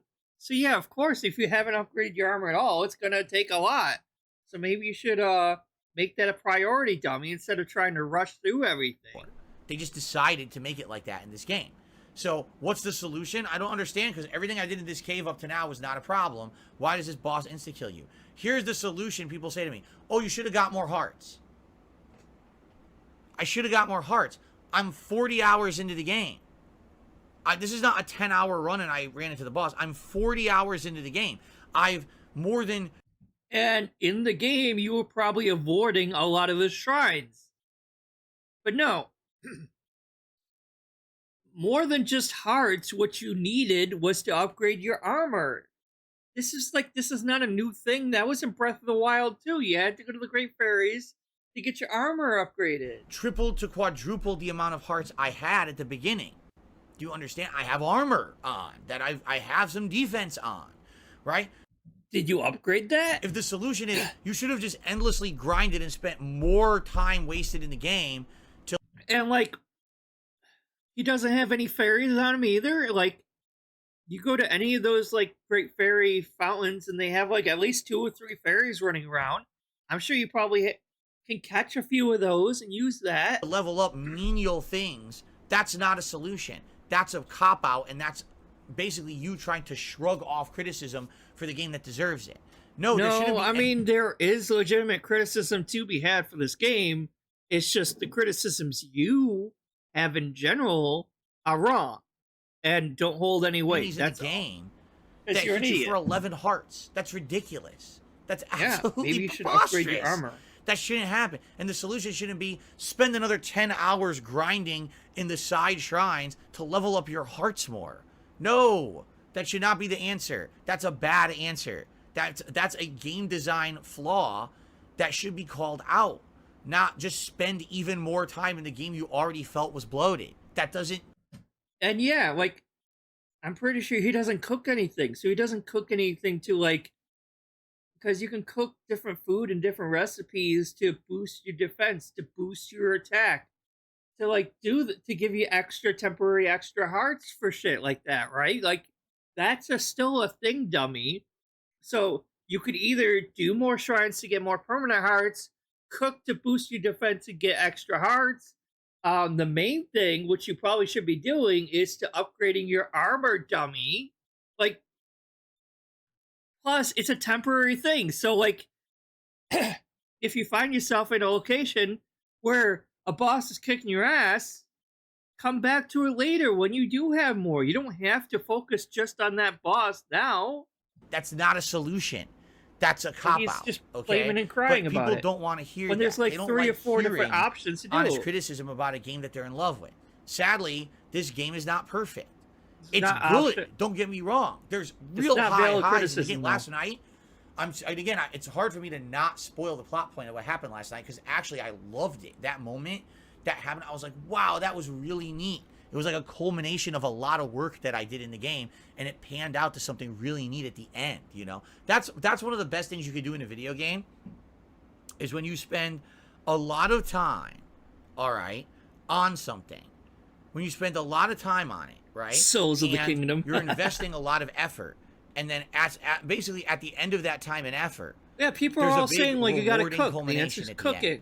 That's one of the best things that can happen in a video game. And that happened last night. And I was like, dude, that's gonna be one of the moments that resonates in my head of this playthrough at the end. When I beat it, I'm gonna be like, I'm gonna remember that moment. That's cool. That's gonna be one of my big takeaways, right? And the game has those big takeaways. So it's not a horrible game. This game, I'm criticizing it, but I want you to understand I am really liking it. No, you're not. If you were, you wouldn't be spending 3 hours. It definitely is not a game for someone who's not just focused on it. You know what I mean? It's just not. They didn't design it like that. It's like, well, you won't get instant killed, stomped by enemies if you spend another 20 hours grinding for hearts. No one is saying that, dummy. You could have cooked. I gave you 3 different things you could have do to circumvent that. Or you could just come back later and, like, stay in the beginning area and, like, until you can, because I almost guarantee he's not actually doing the shrines that much. He's probably skipping them as much as he can. What? No, that's the opposite of what I want to hear as an answer. That's literally like that. I'm already telling you I'm 40 hours in and I feel like the game has bloat. And I feel like more meaningful stuff had happened in the 40 hours I played, and your solution was spend 20 more hours grinding. Like, no. Anyway, and it's funny because right now, I see certain people in the chat completely disagreeing with me, which is fine. Because you're a there's other dumbass. People who are disagreeing with me and then completely write off my opinion. Oh, you see, he's wrong. All right, here's the thing. All right, and here's something that I've definitely learned. All right, in life.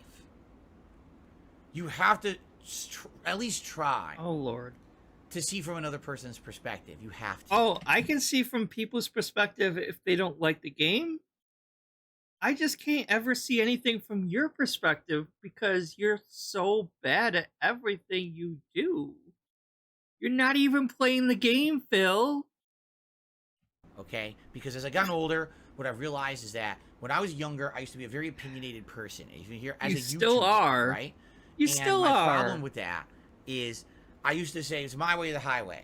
I would have a very strong opinion about something. I really liked it. I really hated it. And that opinion was fact for me. It wasn't like that's my opinion. That's fact. And God forbid anyone ever disagree with me on my opinion. Like, that's horrible that someone would disagree with me because I'm in the right. And I should show everyone the way, the truthful way of how, you know what I mean? And remember, even back then, he had shitty takes, awful opinions. Like, every opinion he has is wrong. Every single one is, he can't back up with valid proof, or it's just empty complaining. It's like, and sadly, I feel like a lot of people are still kind of stuck in that mindset like I used to be in. Today, if someone disagrees with me on something, what I try to do is try to understand the perspective, even if I don't agree with it, and even if maybe I can't really fully logically put myself into that perspective they're in, I still try to respect the fact that they have a feeling about something. Do you understand what I'm saying? No, you don't. Excuse me. That's why when people are coming at me and saying, you're absolutely wrong, Zelda is great, and here's why, and I'm like, well, I agree it's good. I don't think it's the best game ever made, like a lot of people are saying, but I definitely like it a lot. But I think that there's flaws, and I have the right to criticism. And some people are like, no, you don't. Because everything you're saying is just factually wrong. You're telling me it's factually wrong? In a lot of these cases, yes. Because you don't know any better, Phil. Like, you're welcome to your opinion. That's fine. But, like, a lot of these things you are saying are just actually not correct about the game at all. That it could be unfair feeling that you just lost 11 hearts to 1 hit. You don't think it's factually, like, there's a problem with the fact that the answer to the problem is you should have just spent lots more time in. That's not the only answer to that, Phil. There's like 2 other answers you could do to that. So, again, wrong. Invested in the game. Like, what? I just don't get that. You know what I'm saying? Like, because you're an idiot. It drives me nuts. If my feeling is that the game has bloat, how could I be factually wrong if it's a feeling? Right? But here's the thing, is that there's always going to be people who disagree. So, again, going to the meaningful. You don't find the game meaningful, and that's fine. But you see that it's a subjective feeling. Meaningful doesn't absolutely factually mean everything is 100% good, or, like, you know what I mean? It doesn't mean whatever you think meaningful is 100% good. That's not And that's okay. I've learned to get a lot more...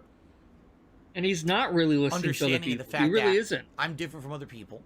My opinions very much, a lot of cases can differ from other people. And I don't get upset about it anymore. I'm not going to sit here and rant and say, well, you're all wrong for disagreeing with me or whatever. I'm just going to try to relay my own opinion and my perspective, okay? From my perspective, Tears of the Kingdom is a good game. It's a great game, actually, because the highs that it has are quite good. Like I said, so far... Yeah, people try to tell him about the upgrading the armor and the fairies and stuff. He just doesn't pay attention. Exploration has been very fun, and discovery has been very fun. And I really liked the Tears of the Dragon plotline. Tears of the Dragon? That's the main story plotline of the game, and I feel like that's Tears of the critical Dragon? to the game. You absolutely, What dragon? Playing this game, should experience. Well, there that. are dragons in the game, You but... did miss out on a major part of the game that, should be experienced. So those are my highs, But for all of that, there's, what I feel is a lot of menial exploration that doesn't feel as meaningful in this one, because you're not actually playing the game. Literally don't have really much to do with the plot at all. They're just there for a throwback connection to the first game, which makes them feel kind of a waste of time, which is a shame, because in the first game these places are very meaningful, and this one they're not. They Same still thing are. with the gameplay mechanics. Again, he's using the word meaningful. Sorry. I'm a little flummy, I just had a snack. Again, he's using the word meaningful here, though. Like, no, like, meaningful to you, not meaningful to you, is meaningful to other people. It's all subjective. Just because you're a dumbass and have freakishly outlandish expectations for every fucking game that no game could possibly in real life ever fulfill, does not mean it's not meaningful. Major complaint of everyone in the first game, we didn't like the fact that everything's constantly breaking and all of that. So what did they do? They double down on it. They totally made it just as bad, if not worse, than this one. It's like they just ignored the feedback they got from common gamers saying we don't want a system where everything's constantly breaking. It's just too tedious and annoying. They just doubled down on it. It made it even worse, in my opinion. Not to say it's the same system. How did they make it worse? They realized that for this sort of game, they had to do it this way. And that it breaks the game, but it certainly makes it more painstaking and tedious to get through. Oh my gosh. You're just impatient. And the whole idea that, the difference between this one and the first one is this new hand mechanic where you can combine and do puzzles. I like the puzzles. I've actually really enjoyed a lot of... We've all seen how he likes the puzzles. The puzzles and things. But there is some wonkiness to the physics of it. There's some problems with the graphics, too, where the graphics kind of chop up in certain situations, or the camera is really bad in certain combat situations. Well, what's really annoying me, which I called out a bunch of times and I always forget to criticize, a lot of the times when you're doing the floating hand mechanic, you're grabbing items, you're trying to position them to combine them or whatever, the camera won't go to the right spacing, so you can't see it. It's right here in front of you, but the camera's here. I just want to see the item. Why is the camera stuck? So I can't tell where I'm positioning. So then you can move the item down a little bit so you can see it? What? Something. It's definitely something that should be fixed or criticized or improved. And, maybe in future games, the thing is that every Zelda, they change it. So maybe in the next Zelda, they won't even have this puzzle mechanic, in which case there's really no opportunity to improve it because it's kind of already... Yeah, this one guy says that, Cheetah Man, I think. No, Jester, whatever. So it's like I said before, where it's I wasn't the biggest fan of the fusion in terms of building these giant contraptions, but the fact that you can fuse other items to your weapons is really fucking cool. So it's you got a fucking sword, I'm just gonna fuse a fucking stone to it, increase the strength of that weapon. That's fucking cool. That's an awesome, innovative design choice. I could fuse this light up plant thing to an arrow. I could shoot the arrow and it'll light up the spot, stick in the ground and light up the spot. That's fucking cool. So instead of bomb arrows, you could just fuse a bomb to the bomb arrow and shoot it. The only problem is it's getting harder and harder to actually find the bombs, though. So you got to actually try to find the bomb plants to do that. It's not like that's the one thing I miss about Breath of the Wild. Was in Breath of the Wild you had these like permanent bombs. You never had to worry about running out of them. But they didn't have. Well, actually, I don't remember. But yeah. Only for one game or whatever. I don't know. I would think maybe they would use it in another game only because, man, it must have taken them a tremendous amount of time to design this physics and puzzle engine, right? Like, yeah, it took about 6 years, dummy. Elaborate. It's very complex. It's one of the more unique things I've seen in a video game. And in reality, yeah, it has added a lot to my playthrough where I enjoy some of the ingenuity of the puzzles and things that they've designed in the game and the ways to do stuff. It seems like there's so many Mango Ice Cream Kitty, oh my god. You know? And that's cool. That's a really well thought out thing about the game. So, I don't know. Like I said, I really still am liking the game, but at this point, you know, I'm 40 hours in, and it's like, well, what's left in the game? I could fully explore the underground. I could fully explore the sky. Is there a point? From what I'm to understand, there's one more major cutscene that I need to get for the plot, and then it's really to see the rest of the game. It's the fourth dungeon, and then like the final dungeon at the end of the game. Yeah. And like he didn't bother getting the house. He literally did not upgrade any of his armor. So keep that in mind. If he tries to rush and do the final boss battle again with 0 upgrades to his armor, it'll be like playing on hardcore mode, basically, right? Because like if you just rush to the end of it without any of the upgrades to armor or anything like that, no fairies on standby, with still very little hearts compared to like where a normal person who is actually playing the game would actually have probably a lot more hearts and a lot more stamina and everything, he's gonna get his ass kicked. It's gonna be on like super hardcore mode at that point. The game's as hard as the game lets you choose how hard you want to play it, or how hard you want it to be. But he's just in such a hurry to be done with it. He's just trying to rush through it. And I'm like, that point, why even bother keeping the play? Just fucking end it. It's fine. Yeah, there's other stuff, but it's all side stuff. So it doesn't really even add to the main plot. So does it matter? The answer is no, it doesn't. If I was trying to purposefully make a 100-hour playthrough, I could put another 50, well, I guess after another 10 hours, it'll probably be about another 40 hours of gameplay on. Yeah, there's like no side quests or side stories or like anything like that. But is it really going to matter? And it's funny that everyone says, oh, you can upgrade your armor, and you can do this and that. And I'm like, yeah, but I'm at the end of the game. I didn't need it.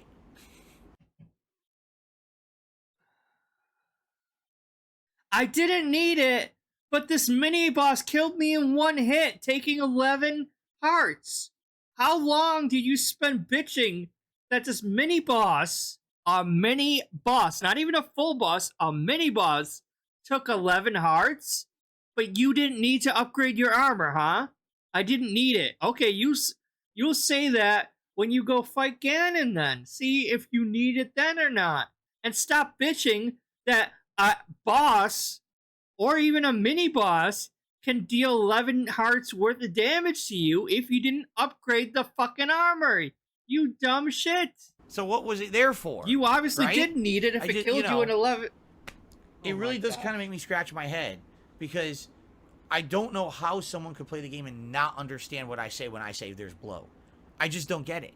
But because people actually like video games, unlike you, that's probably why. They don't view it as bloat. They view it as meaningful content. Because to them, they actually like the game. They actually like video games in general. And they like the game, so it's not meaningless. Again, if maybe this is the game that you sat down and you were just so immersed in the sounds to me like you do need it based on your 11 Hearts story. Exactly. Because I love half of these people in here are like not dense, but like and everything you feel is fan trolls. service for you. Like every little town, every little tweak, every little thing, you know, was made just for you, especially. And you're really enjoying every moment of it, and it's the only thing you're playing, and you're having a great time. I get it. Like I said, I feel like if that's the case, if you have that feeling of unlimited time, unlimited resources, and you can sit and enjoy it, and it's all you're doing, this is probably the best open world game ever made. That's for you. But for me, that's not what I was going into it even wanting or expecting, because I knew... You weren't expecting an open world game? Remember, this is the same length as Breath of the Wild. It takes around the same length. It's not some short, like Breath of the Wild was not a short game at all. It wasn't. And like open world games do tend to take a lot longer. That there were other games on the horizon in June that I was going to want to play for you guys, and I knew this is exactly what was going to happen, that at some point we were going to hit a series of time where I wasn't playing it a lot, and now it's like, well, do I really want to spend my time taking my time and make this a 3-month playthrough, or do I want to just streamline it? But again, he's fine if it's Oblivion, Skyrim, anything from Bethesda, he's fine with that. He's just not fine with this. Because try to get to these elements and continue because on with progress, it's Nintendo, right? that's why. He doesn't want to draw this out like he does with Oblivion and Skyrim and those games, that he will literally do every single fucking side quest in the game for and drag it out for half a year or more because it's not Nintendo. But because this game is Nintendo, he doesn't want to do that. Yeah, like to me, I can understand. For sure, everyone out there who's praising the game. All right, I get it. What I don't understand is why my opinion is not valid. I'm being honest now. Like, just because I'm different doesn't mean that I'm wrong. It just means that I'm trying to tell you from a different perspective. Your brain's built different, yeah. How this game can be viewed. From my perspective, it is a very good game, but it's a game that leaves a lot to be desired because the pacing's bad, because there's too much extraneous content that doesn't really have meaning. And it seems like everyone's solution, whenever I come into something that I'm not liking about the game, is, well, you should have spent more time on doing it. But my criticism is that the game already takes too much time. And your answer... So then stop playing it then. ...is spend more time. That's not an answer. That just reinforces my criticism of the game, yet you're saying my criticism is invalid. That's what I don't understand. And I haven't seen a single person counter that. Besides, well, you should have went into this game with the mindset that you need to spend 100 hours. No. No. Because in reality, the story of the game isn't 100 hours long. All right, here's a counter for you, Phil. If you don't want to play an open world game that's the same length as Breath of the Wild, don't play this game. This game is clearly not for you. That's what this game is. It has a lot of content, so does Breath of the Wild. That's what people like about the game. You are looking for a short 20-hour linear Zelda game to be done and rush it off the fucking conveyor belt of backlog of games so you can play more Street Fighter 6. That's not this game.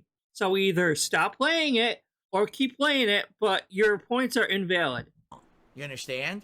It's not. It would be one thing if the game was like, here's 12 things you have to do on the map before you beat it, and it takes 100 hours to do all 12 things. Then fair enough. But no. There's 4 dungeons, and then there's the finale, and then, of course, there's the Tears of the Kingdom memories. Those are the real focuses of the game. Everything else in this world is extra. Literally every other thing is extra. And you can beat the game without ever having touched upon any of that. You know? Then you're not... Yeah, you can do that. The game lets you do that. But you're just not getting the full experience of the game, that's all. But you could do that, technically, yeah. So... But then, you're gonna get into what's gonna happen with you, which is, you haven't upgraded any armor whatsoever. You're gonna get into the finale of the game, and you're gonna get your ass kicked again and again and again, and you're probably just gonna rage quit, honestly. Because you didn't want to take the time to fucking upgrade your armor, because you're a dumbass. If I criticize that, that's not fair. Yes, it is. People need to stop living in that one tunnel vision situation, because, again, I used to be that. I used to be that kind of a person, where I was tunnel vision. And if you didn't agree with me, you're wrong. All right? Like,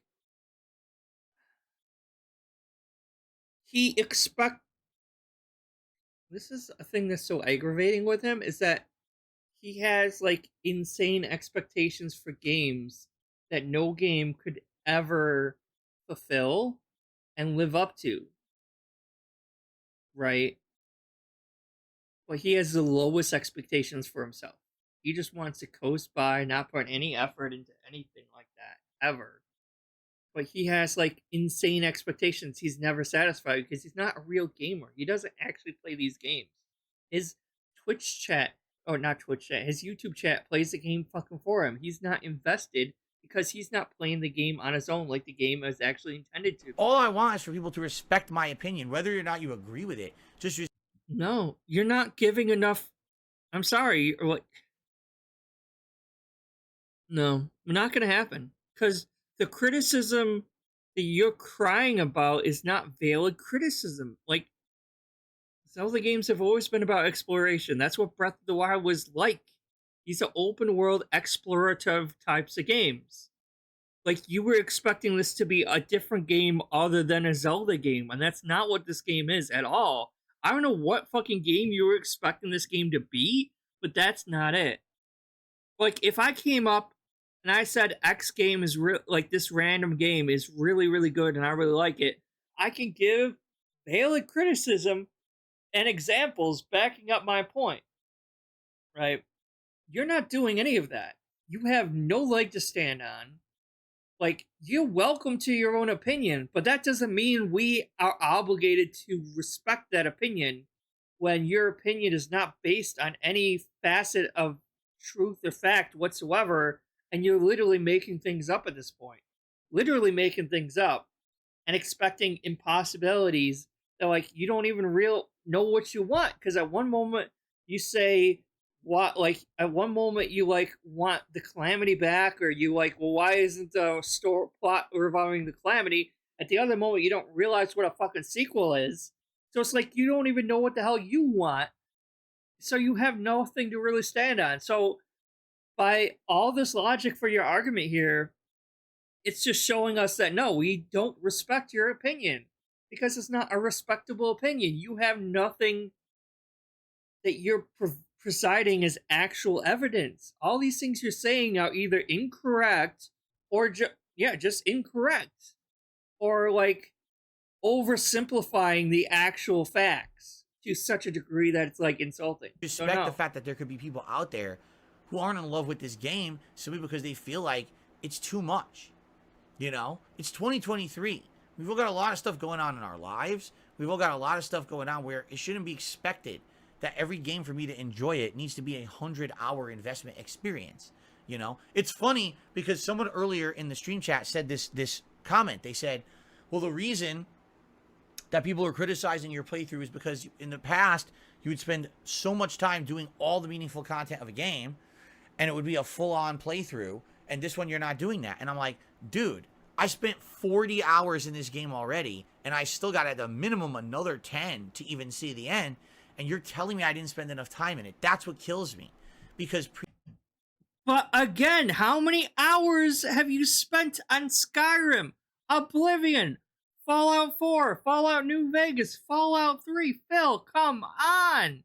You've had games that almost won an entire fucking year, and you're complaining because you spent 2 months on this game? And that's like, that's not what this game is, Phil. Sorry, it's like, this is, like, you spent all that time in Skyrim and Oblivion, and these boring-ass Let's Plays that you did, not caring about the quality of the content then, but you're doing it for that. It's the hypocrisy that people are upset at with you, Phil. You're being a giant fucking hypocrite. previously, games weren't this long. Do you understand? It wasn't until last console gen that games this lengthy even started. Oblivion, Phil. Oblivion, Fallout 3, that was actually the previous generation. That was PS3 and Xbox 360 had Oblivion, Fallout 3, and Fallout New Vegas, Phil. Those were very long fucking games, Phil. How long did you spend in Oblivion, Phil? These were long-ass fucking games. What the fuck are you talking about? Possible on Have you even played Xenosaga? Of course you haven't. But that's a long-ass fucking game. You bitch about the cutscenes in Final Fantasy 16. Play fucking Xenosaga. Those cutscenes were like 2 hours long, motherfucker. Like, what are you talking about? And now that they are, it seems like every game is willing to throw its hat into the ring. Let's make a 80 to 100-hour game, and it's like, but why are we having every game be that experience? And like, if it was a valid opinion, more people would share this opinion.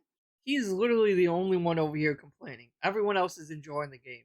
And it's fine if you don't like the game for actual valid reasons. Like, but he's complaining and bitching just to bitch because it's Nintendo and because he's not making a lot of money on it.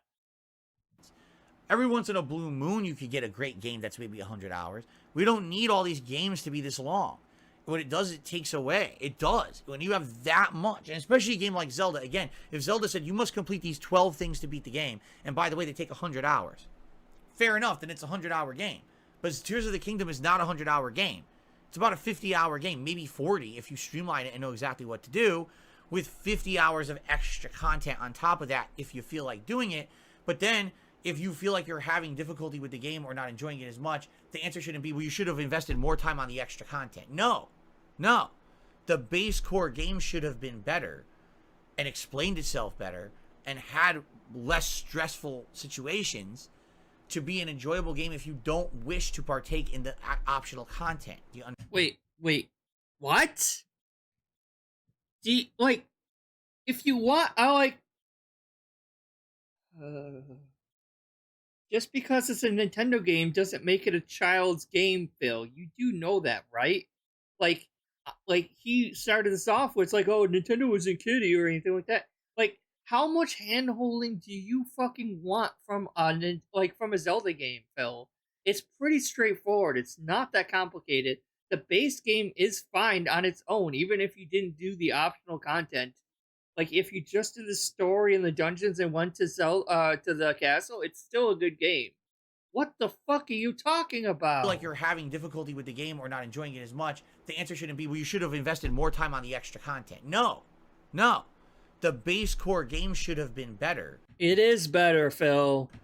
And explained itself better. It explains itself just fine, Phil. And had less stressful situations. If you don't want stressful situations, don't play games. That's the point of a game, is to have fun and play, like, have games challenge you a little bit. Do you want your handheld? Do you want to just walk from one end of the hallway to the other end of the hallway with no enemies, open the door, and you win? Like, just play Disney Dreamlight Valley at this place. Holy shit. What exactly do you want? How is it a stressful, like, less stress? I want it to be literally a children's game where I can't die. Motherfucker. To be an enjoyable game if you don't wish to partake in the optional content. Do you understand? It's not... You know what I mean? Like... To give you some don't perspective, know what you I know mean, I'm an Phil. old I school really gamer, don't. and a lot of people won't understand this reference. Let's say you're playing a classic Final Fantasy game. Usually, when you're playing a classic Final Fantasy game, you can play through the plot at a normal pace and beat the game just playing the plot. But usually, there's content along the way that's extra. It's your choice if you wish to do that content. There's a difference between a linear game and an open world game, though, Phil. You do realize that? So this argument is totally invalid right from the get-go, because you're talking about two different genres of games. You're talking about a linear game and an open world game. Two vastly different things. Open world games have a lot more content to them. Hell, okay, fine. How about this?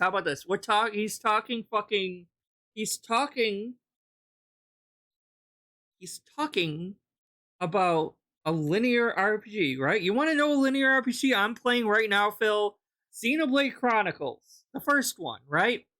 Because I'm playing the first one because I want to play the third one, and I want to play the second one.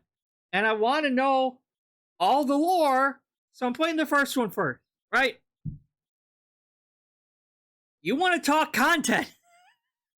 Motherfucker, Xenoblade Chronicles, and I think the other ones, like, the first game alone has, like, over 400 side quests you can do, Phil. They're optional, you don't have to do them, but it has a lot of fucking side quests. You do this side quest to get this item. You're gonna need that item that you just got to get this item over here. Where you get to get this item to give it to this person, or beat like 5 of these enemies. Now you gotta beat 5 of those enemies. Like, it's never ending. But you know what? Doing these side quests gives you money, gives you a lot of experience points, actually. Helps raise your, like, you know what I mean? It raises your affinity. Like, so even with a linear RPG, you can still have a lot of fucking side quests.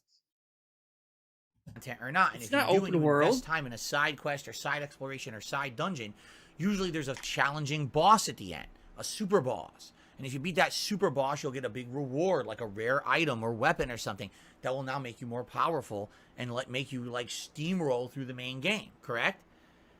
In Zelda, it's not like that. You understand? In this game, it's kind of like the side stuff is just there and you should be doing it anyway.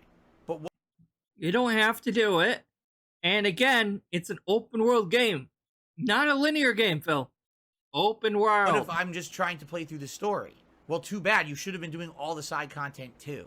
Well, maybe I don't want to. Maybe I don't find enjoyment in it. Maybe I got other things I need to do and I just want to enjoy the main quest line, right? And the answer shouldn't be you should have dumped even more hours into the game to do the side stuff. That's never a solution.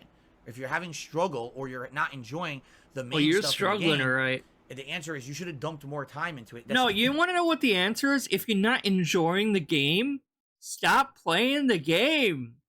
That's a solution. No one's gonna... Instead of going on this hour-long fucking rant, or more, as we'll see, like, just stop playing the fucking game, dummy. How hard is that? Phil, come on. Like, no one's gonna criticize you if you quit playing the game and play a different game. You're feeling obligated to keep playing it. I'm like, if you don't like the game, just fucking stop playing it. It's not the answer. Sorry, it's just not. It should, That's the answer, is to quit playing it, dummy, if you don't like it. Side content, and it's optional and meaningful if you do it. If why you really are you love still the game, playing versus it? Side content, and it's just there. That's what you're doing to play the game, just to be necessary to advance through the game. I don't know. Anyway, I've now talked about Tears of the Kingdom for like 40 minutes.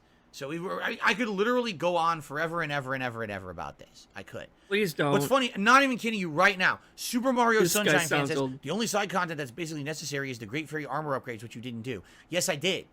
First of all, the game never points them out. You have to find them on your own because they're based on a side quest through a stable, which never explains that that's what it is. Once you find it, the first thing you find out is, oh, you need to gather random components through random combat in the world to upgrade your armor. I had played like 30 plus hours by the time I found the first Great Fairy, and guess what? I didn't even have the components to upgrade a single piece of armor. So what's the solution? Spend more time in the game, grinding and doing combat, trying to find gathering items, gathering quests. Like, what are you talking about? No, that should not be the solution.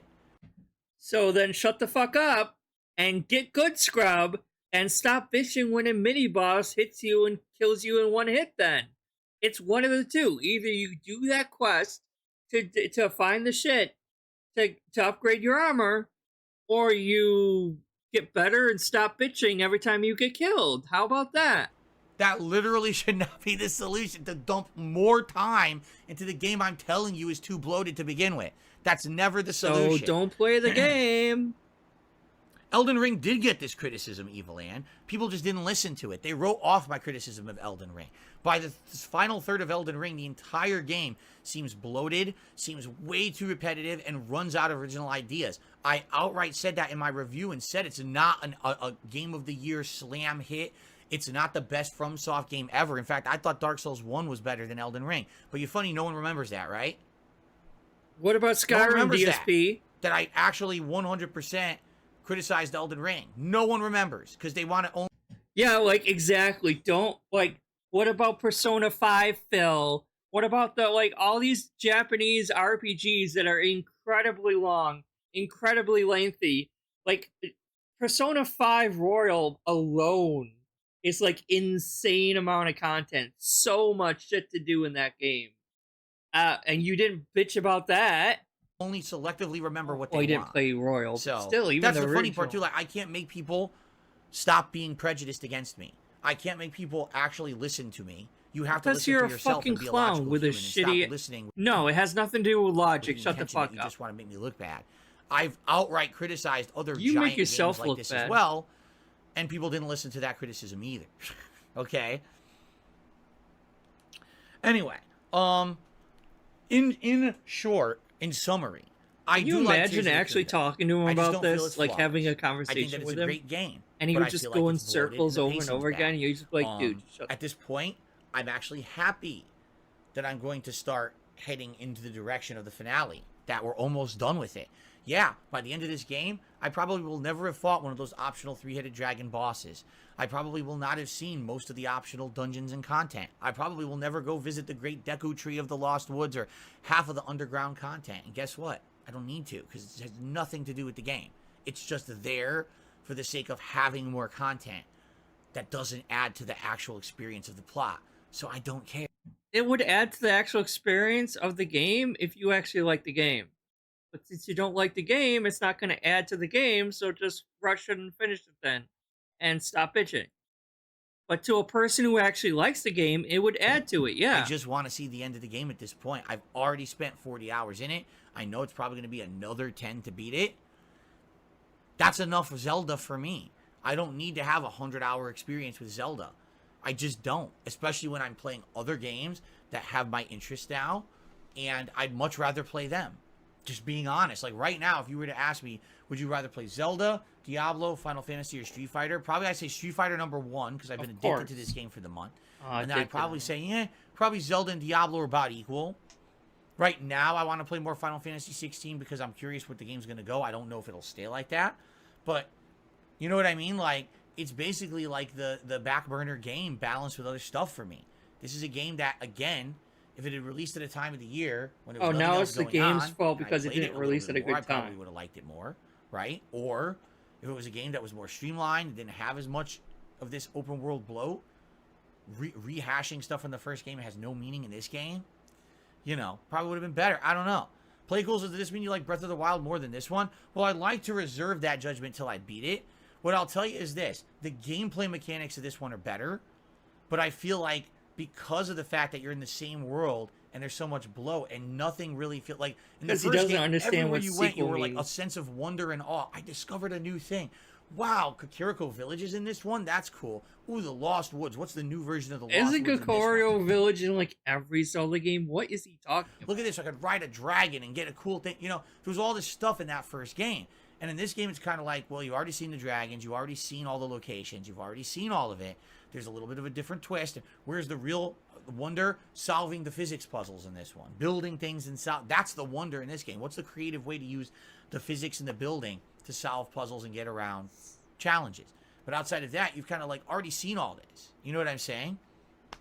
So I do think that a lot of that wonder is lost in this one. Phil. I really don't. Does that mean it's worse? I don't know. Let me beat the game. Let me actually finish it because we're getting close to the end. Let me finish it, and then I'll honestly give you my summarized opinion once I beat it. I think at this point, right no now, one's really caring. Yeah, I'll be honest. You know, I might have liked Breath of the Wild more than this one. We'll have to see by the time that we're all said and done. I don't know right now. I'd like to actually, you know, get to the end and see how it all ends and stuff like that. Okay. All right. That went way longer than I even intended. Let's get to shout outs because we're running out of time. Okay.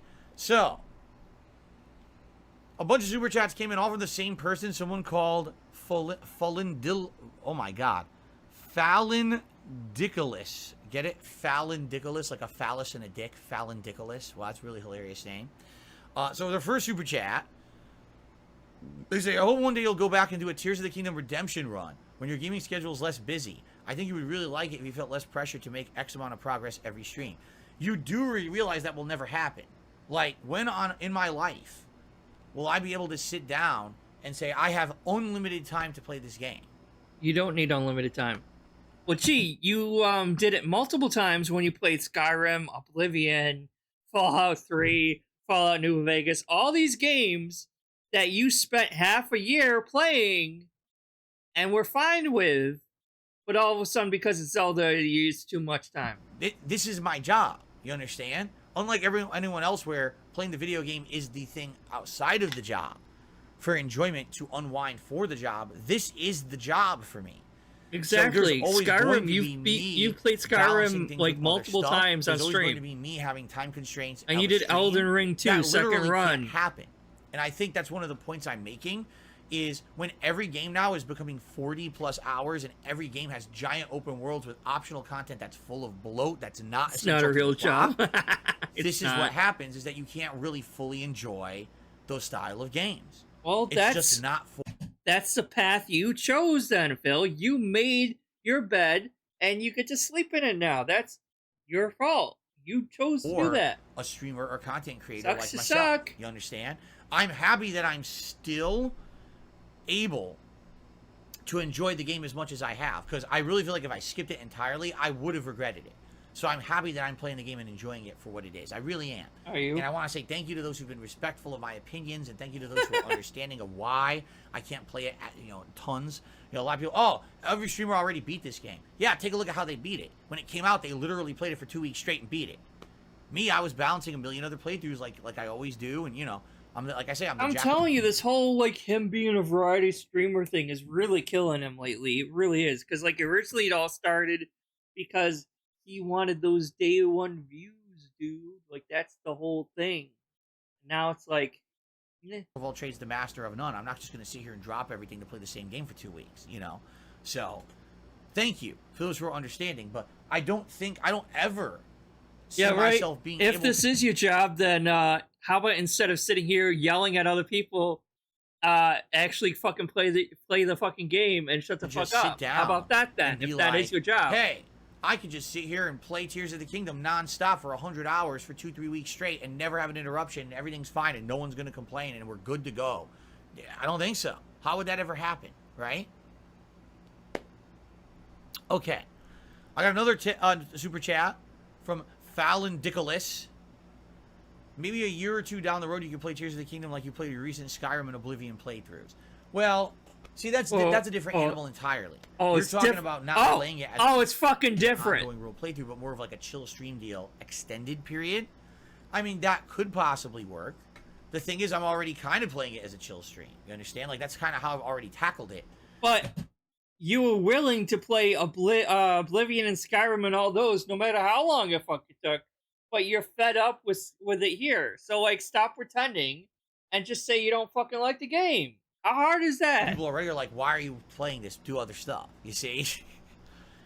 I really feel like because of tips. Bethesda games, for some reason, they resonate with my audience. Whether it's an Elder Scrolls game, whether it's a Fallout game, they find a way to resonate with my audience, and there's a big fan base for that likes to tune into my streams of it. With Zelda, I just don't feel that.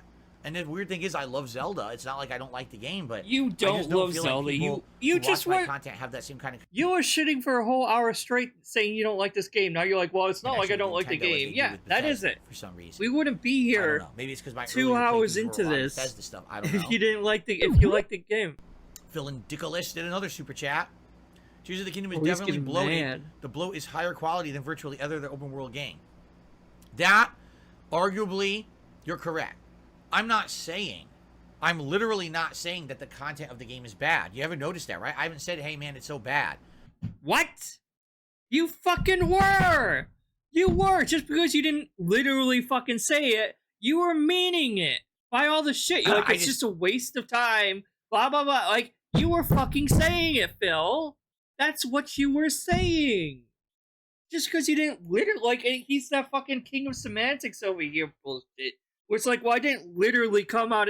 You don't have to literally come out and say it. It's inferred by all your complaining. All you like, it's meaningful content. It's not meaningful content. I said it's extra, and it's not necessary. Bloat doesn't necessarily mean bad content. It just means so much content that you feel swollen and overburdened. That's really my best description of Tears of the Kingdom. I feel kind of overburdened with the amount of content that they have put into this game for me. Fallon Dickolis did another super chat. Says bloat isn't necessarily a negative word. And there you go. I have to agree with that. I'm not saying, when I say bloat, everyone immediately thinks this is some kind of a toxic negative comment. It's not. It's, just think of it this way. Right? You sit down at a restaurant to eat a delicious meal. They feed you course after course after course. Now, there's the main course. That's the most delicious part.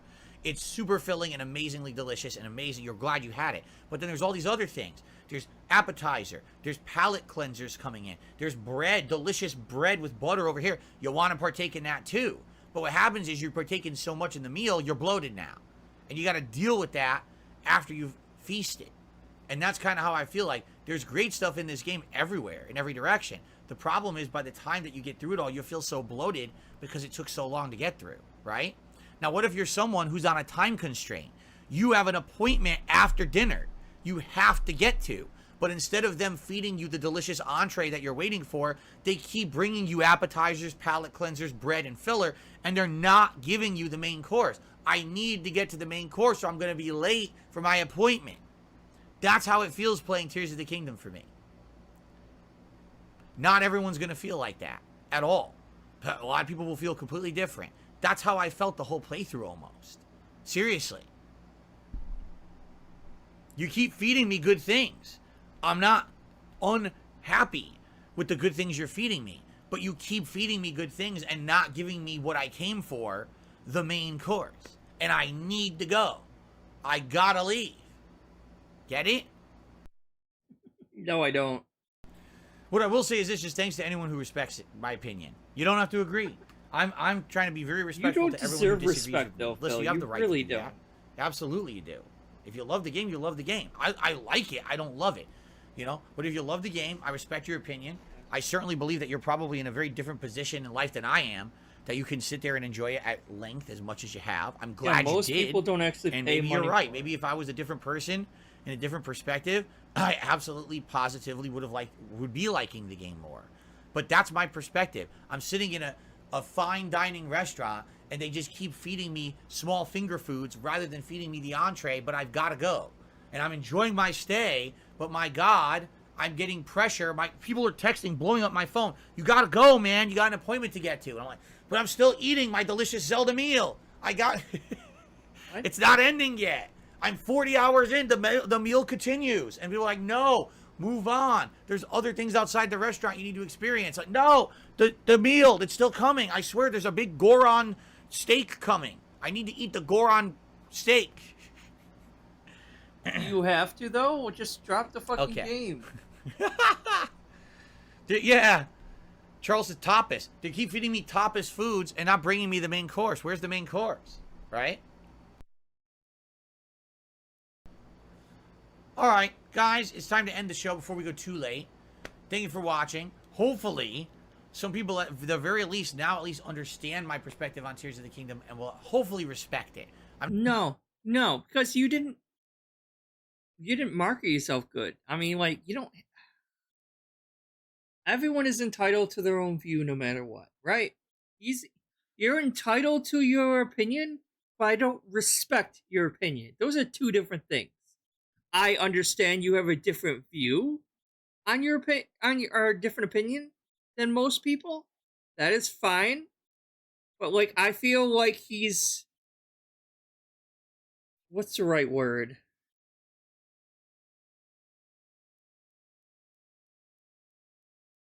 God damn, I don't. He's being a contradictorian just for the sake of being a contradictorian, right? He is literally he's like being, it's like the thing like hipsters do. It's like because sometimes I find myself doing this a little bit too. It's like if a movie or a game or whatever it is super mega popular and the majority of people like it, I will stay away from it, or like I usually won't say it sucks because like I won't, like I don't, because I will usually not play it or not watch it or whatever it is, so I just will stay away from it and not watch it. But I won't say it sucks. I just stay away from it for a while, and then eventually I'll take a look later on. Maybe, maybe not. Sometimes, like I haven't watched Breaking Bad at all. Like I like Breaking Bad, Sopranos. Like I've never watched these shows. To be honest, because they never really appealed to me in the first place. But also, like, the fact that so many people kept talking about how good it is kind of does put me off of it for a while, right? But if the movie, TV show, video game in question honestly looked appealing to me, then I would watch it, even if people liked it or not, right? But I'm not shitting on that TV show saying Breaking Bad's the worst fucking TV show ever, here's why, without ever actually watching it or enjoying it. You know what I mean? So it's like, he's just being a contradictorian to be contradictorian. He wants to go against the grain. He wants to be like, oh, everyone loves it, so I'm gonna say some shitty stuff about it. I'm gonna say that I don't like it because everyone else likes it, so I have to vocalize my discern for whatever for it. There's another word that's for that, but I can't think of it off the top of my head. But yeah, it's like, no, like, I don't have to respect your opinion just because you have a dumbass opinion that is not backed up and you don't have good evidence for it. Like, it'd be one thing if, like, he had, like, a decent argument for it, for his opinion, but he doesn't. So because you don't have a decent argument for it, you can't back it up and actually provide actual, like, reasons that make sense logically. I'm not going to respect your opinion. I'm not saying you have to. And I never agree with do it. anyway. I'm Because just your saying- opinions are always wrong 100% of the fucking time. I hope you respect it, because No. I've been in a lot of disrespect recently in regards to the playthrough. It's like You I deserve don't it, remember playing the honestly. game and really slamming it and saying it's bad. You know, I don't necessarily Yeah, what remember do you any think of you these were things that people are fucking reacting to in doing? a way that it feels like it should be actually get this level of vitriol against me, just because I'm saying I'm not in love with the game and it's a masterpiece, like a lot of people have said. I don't get that. Why am I not? That's I don't- not. Seems like there's a lot of nastiness on the internet right now. And it is what it is. You know, you sign up for that when you're a content creator, but just abnormally for this playthrough, which is really, really weird in my opinion. So hopefully now you at very least understand where I'm coming from, and understand that as I play this game and I continue, I'm going to still be don't focusing understand on it, main story Phil. I don't think I ever finishing will. it. And I'm pretty much now that I'm going to do the rest of the Tears of the Dragons plot line. Once that's done, that's pretty much where the side content ends with me, and I'm going to do my absolute best to continue, with the playthrough and wrap up the main story. So.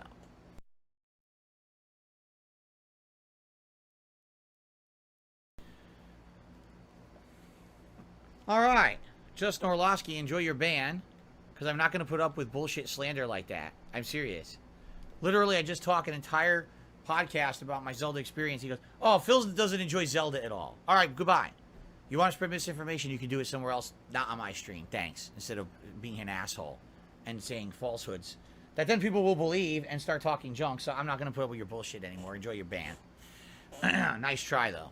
Because he didn't know that I was here. He didn't know that I'd come back from the bathroom. And he's like, "Oh, I know. I'll say something when he's not here."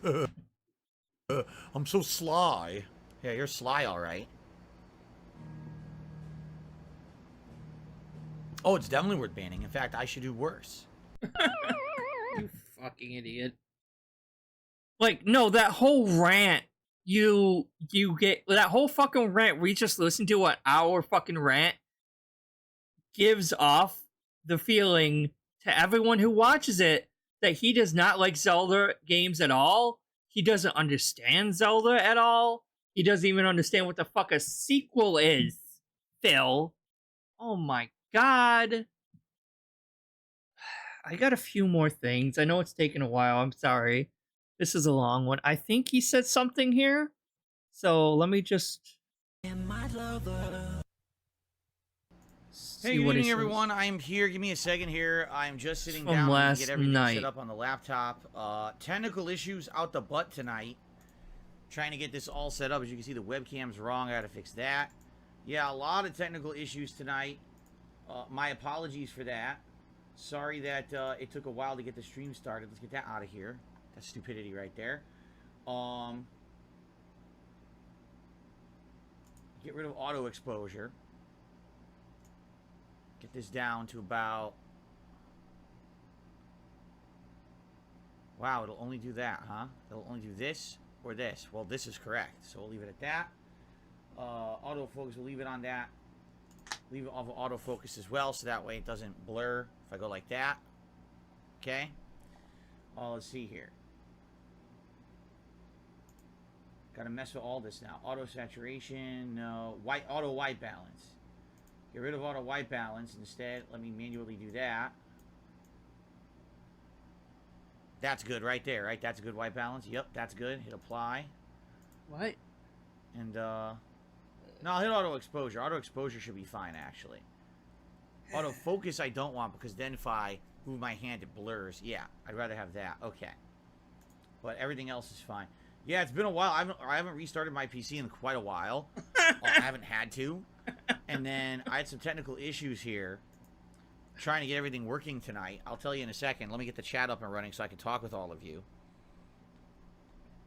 Hold on one second here. Yeah, it wasn't the stream that was the problem. It was YouTube accepting the podcast. I, as usual, set everything to upload during... So we all know that, like, we all know that like he leaves his computer running all the time. I doubt he even lets it go into sleep mode, right? And like this is like doesn't have a profile in OBS, so it remembers any of his settings or any of that shit. Of course not. Why would he fucking do that? My dinner break, and I came back in here on time, ready for the stream, and all the Final Fantasy videos had uploaded and gone live, yet for some reason the podcast was frozen at 94% uploaded and not moving. And I'm like, why would it be frozen? That doesn't seem to make sense. So I went back and checked, and all of the videos from today, including the podcast, played fine. It wasn't like there was a corruption issue. So I'm like, I have no idea what caused that. So then I went to re-upload it, and the whole thing wouldn't work. It was just like freezing. I was like, well, I guess I'll restart my PC. So I restarted my PC, went to do it again. It still didn't work. Basically what happened is I got the video re-uploading at 94%, and it just sat there and wouldn't increase the percent. Like YouTube was having an issue accepting this video. All right? And I'm like, I don't know what's going on with that. It's so weird. I rarely have a problem like that. Usually if there's an issue, it's like a corrupted video. The video's not corrupted. It plays. So what I did is then I had to manually edit the podcast out of the stream from earlier, which took some time. And by the way, I have no idea if it's perfect or whatever. Reason being, when you have a giant broadcast, like I do in the morning, I start at 10:45 and it ends at 4 p.m. When you have a large broadcast like that, YouTube won't work properly when it comes to, say, like seeing the preview. So like I can judge by like the wave form audio that you can see, but I can't actually see the visuals moving properly. So I can't tell if I perfectly edited it out or not. If you're watching the podcast on demand tonight and you're like, oh, it's like, it's not exactly when it started or ended or went a little too long or whatever, that's why. I couldn't even edit it properly. Again, they have free video editing software. So I They do apologize have for free that. ones that Then are I went to okay. start the stream and the capture device wasn't working. And I'm like, what the hell? So then I had to turn off the capture software, unplug the device, replug the device, turn it back on. Now it's working. And I'm like, okay, finally. Finally. What a pain in the ass, but we got it all working now. All right. So hopefully that's it for technical issues tonight. Hopefully I can record fine. Hopefully everything works fine. I hope so. I want like 2 nice, chill hours of Diablo 4 with all of you tonight. That would certainly be great. We're in Act 2 and heading towards the end of Act 2, probably heading towards Act 3 in the story, which I hope we'll make good progress and it'll be interesting and fun, I hope. In fact, how far are we? We're 12 hours into the game right now. So, and I've been focusing almost solely on the story recently because people have said that the story is once you get to like the end of Act 3, the story gets really good. So obviously that's what I'm focused on right now, try to get to the end of Act 3, and then we can maybe do some exploration or side content or whatever we wanna do. So, also, I'm doing something else new tonight. I got a new battery pack in my controller. Oh, he's fine with side content in this game. After having used my rechargeable battery packs for about 2 years, one of them wasn't really working properly anymore. One of them wasn't holding charge. I charged it, fully plugged it in, and it only worked like 30 minutes. I was like, okay, that's a big problem. It's not supposed to do that. So obviously there's an issue there. So I kind of rush ordered some replacement battery packs off Amazon. They showed up this morning, and I already fully charged one. That's the one I'm using tonight. I got another one fully charging over there. So we're going to start using these, and hopefully they work good, and they don't give us any issue. We'll see tonight, I guess, right? Firsthand, we'll test this sucker. Okay, so, yeah, what's going on, guys? Sorry for the chaotic start. Hopefully we have no other issues tonight. We can chill for a couple hours of Diablo. Thank you to everyone being here. First of all, shout out to Big Daddy Dubs, who became a channel member here tonight. Thank you for the first contribution of the night and the support, Big Daddy Dubs. All contributions appreciated tonight. As you guys know, it's how I make my living. That's the primary source of income for me. Earlier today, the Final Fantasy we did all right. Didn't do great, but it did okay. So everything appreciated tonight, whether it be super chats, memberships, gifted memberships, or tips. My goal would probably be that maybe we can hit the tier 1 tips goal tonight. Get a few members in there. A good variety of stuff would be great. Thank you in advance. I'll shout you out if you contribute. By the way, there is a new animation. If you tip $30 or you do a $25 super chat, there is a brand new animation. And ladies and gentlemen, the animation is from Diablo. It's a Diablo themed animation. So that means right now I have a Zelda animation for $10, a Street Fighter animation for $20, and a Diablo animation for $30. So we have all 3 of the major playthroughs going on right now being represented as animations on the stream. And it would be great if you guys could support in that way. All right, thank you very much. Yeah, Joe, man, I definitely would have swapped colors here tonight if I had time, but of course I had technical issues. You want me to swap? I don't care if you want me to swap. We can swap to red. No big deal for me. Here, hold on.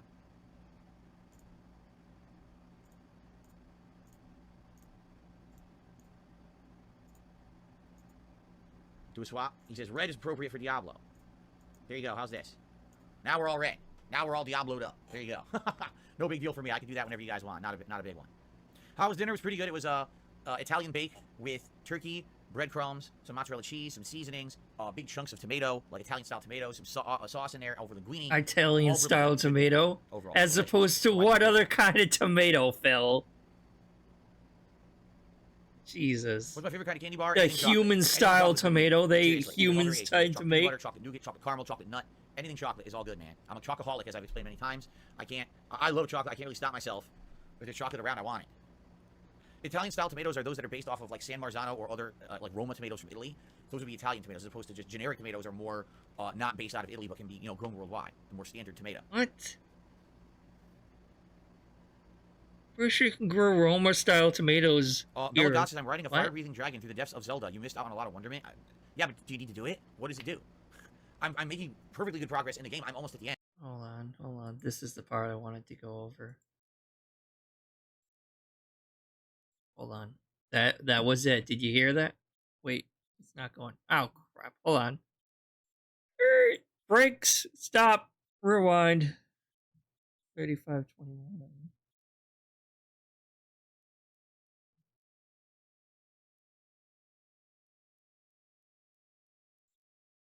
All right, ready? Here we go. Here's the thing I wanted to go over for this one.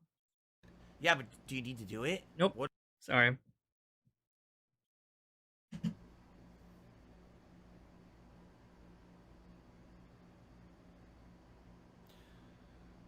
Bella Goss says, I'm riding a fire-breathing dragon through the depths of Zelda. You missed out on a lot of wonderment. Yeah, but do you need to do it? What does it do? What is fun, Phil? Please tell me what is fun. Do you need to do it? No, it's just fucking awesome.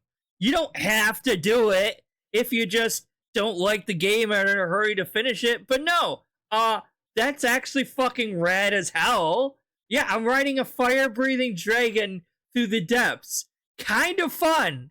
Kind of awesome. Kind of something that a normal human being would enjoy doing. No, you don't have to do it. It's not mandatory. It's fun as fuck. Something you're unfamiliar with, you dumb shit. Do. God damn. I'm making perfectly good progress in the game. I'm almost at the end. So what? I don't need no fun. I just need this game to go away. I can't quit it though. So I'm gonna have to finish it. I don't have to do it. Right? If this content you're describing is completely superfluous to anything, then why bother? Because it's fucking fun, dummy! Holy shit! Why do anything if it's not fun? I don't want to have to go to my job. It's not fun. Why should I bother? Probably because I need money to pay my bills, to pay my taxes, because I want to buy games so I can have fun playing those games. So I go and do the thing that's not fun, so I can have fun later. What the fuck, man? He is not human. What's going on, Jay? Good evening. He doesn't understand what, human beings are. Says, it makes me want a glass of milk. What makes you want a glass of milk? He doesn't understand what fun is. Carlos. So watch Street Fighter 6. Alright, that's it for that one.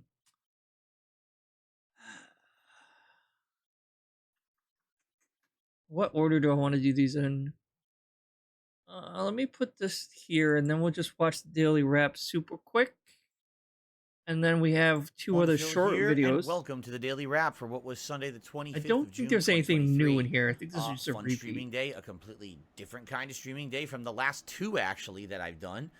Today was RPG Day, where we started off with a Chill Level 1 podcast, where for a very lengthy amount of time, I tried to explain and or justify my opinions on Tears of the Kingdom. Now that I've played Zelda Tears of the Kingdom for about 40 hours, I wanted to share my full thoughts. At this point, I'm actually heading, or at least I'm getting very close to the end game of the game. And, it's funny because it's not like I hate the game. I don't. But I'm very honest about my opinions on it. And I'm critical of certain things in the game, while others I actually am praising. But for a lot of people, that's just not good enough. The fact that I'm not agreeing with the entire mainstream opinion on the game. Now he has to try to make himself be a victim because he is the bad take on a game. Jesus Christ. and saying that it's an unstoppable masterpiece game of That's the year. not why shoo-in. people are mad at you.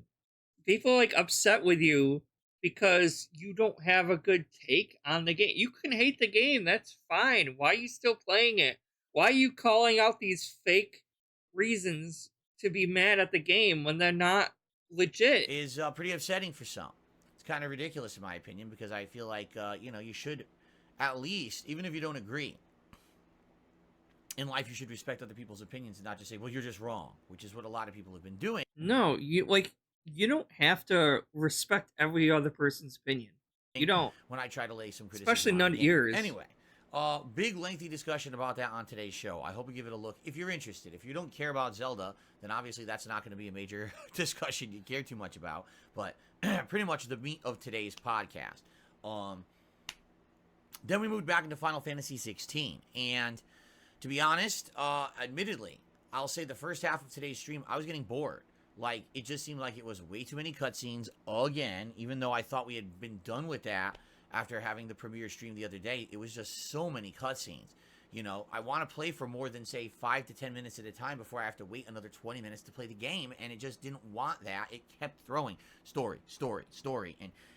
No, that's in the other video I want to do, so we're gonna skip that one. All right. Before we get to that one, let's go to here. I think this is covering the same thing as the Snort Hogan video I did earlier. I just wanted to make sure I'm not missing anything, because I'd rather not have to do a whole nother a third defending Zelda games video. Because, like, again, I'm not the biggest fan of Zelda. I like the game series. Like, I'm not a Nintendo fanboy. I'm really not. And, I can't say yet if I think Zelda would be my game of the year, because I didn't really play it that much. I haven't, like, there's still games coming out. I'm playing older games right now myself, so it's like, I don't know. But the reasons that he gives are fucking insane and not logical, not actually happening. He's, like, making up reasons that don't exist. Like, he's making up things to get mad at that don't actually exist in the game, and it's just insane.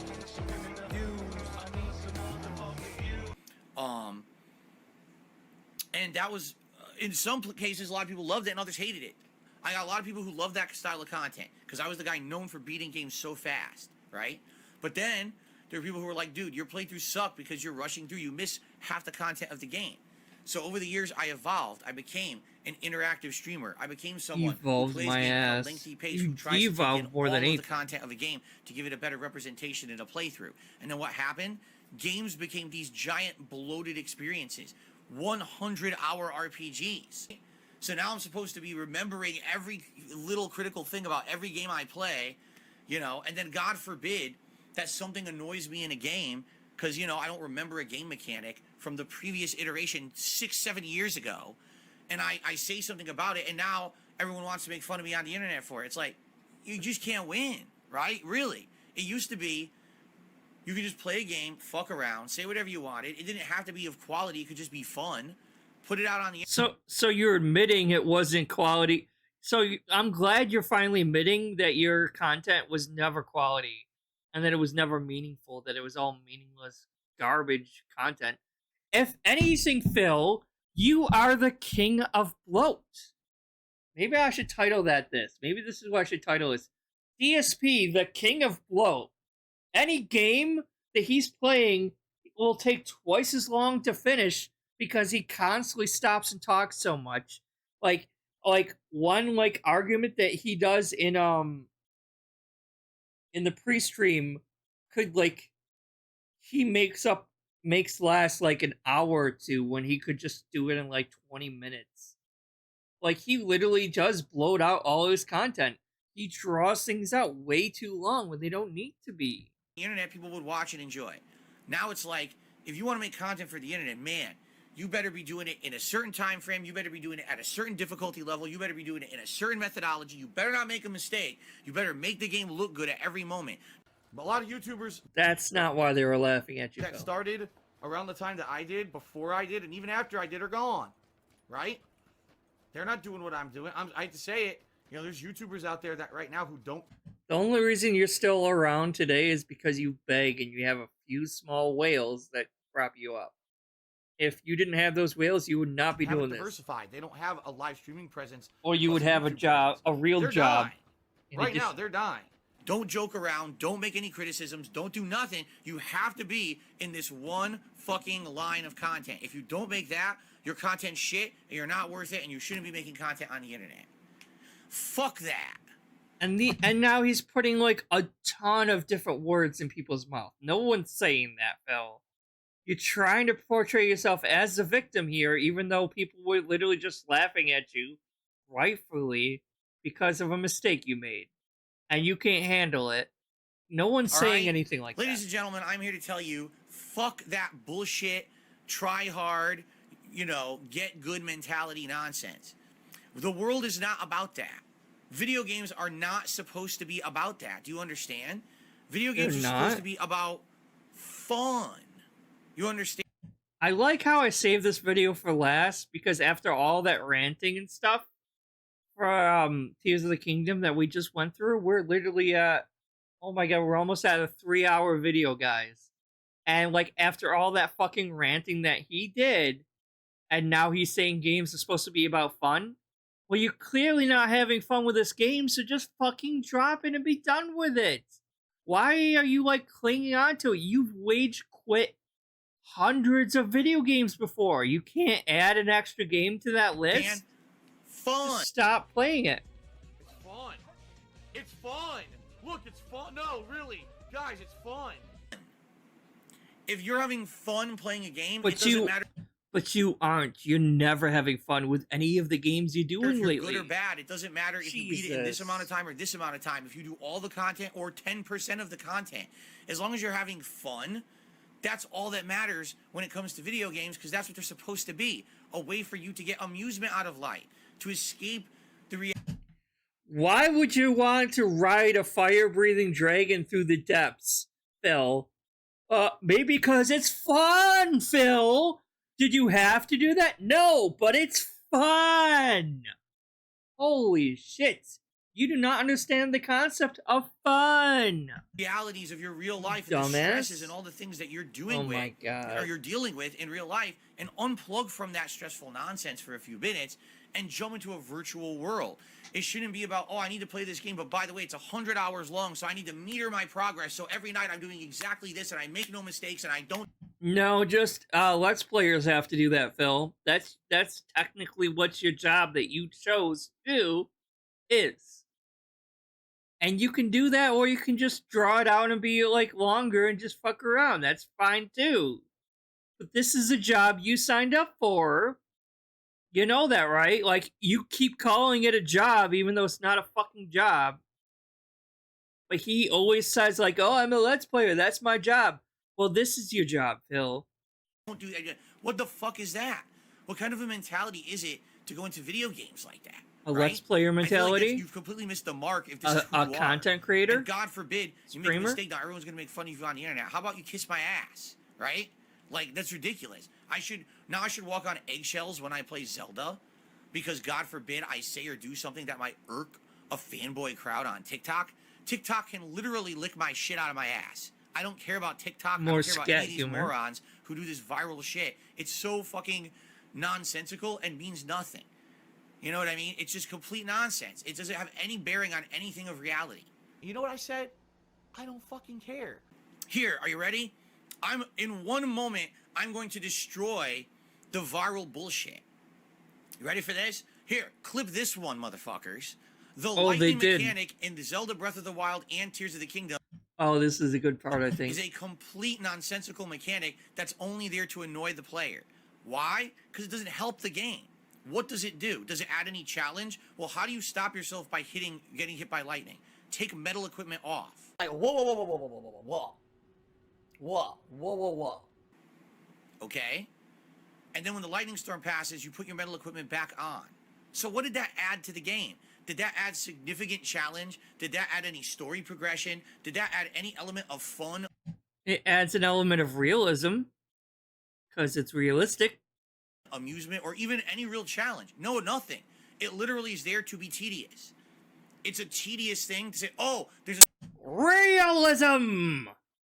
storm, take my equipment off for a couple seconds and put it back on. There's no point to it. It's just there to say, hey, more content in the game. The same reason why when you're trying to climb something in Breath of the Wild, and I'm assuming in Tears of the Kingdom too, and it's raining, it makes it hard to climb because it keeps sliding down. Because it's realistic. That's realism, Phil. That's what that is. In a game that's already bloated, in a game that already has more than enough content, they tossed in gameplay elements that are nonsensical and add absolutely nothing. Guys and gals, I cannot wait. I'm serious. I cannot wait to play that with you guys on stream.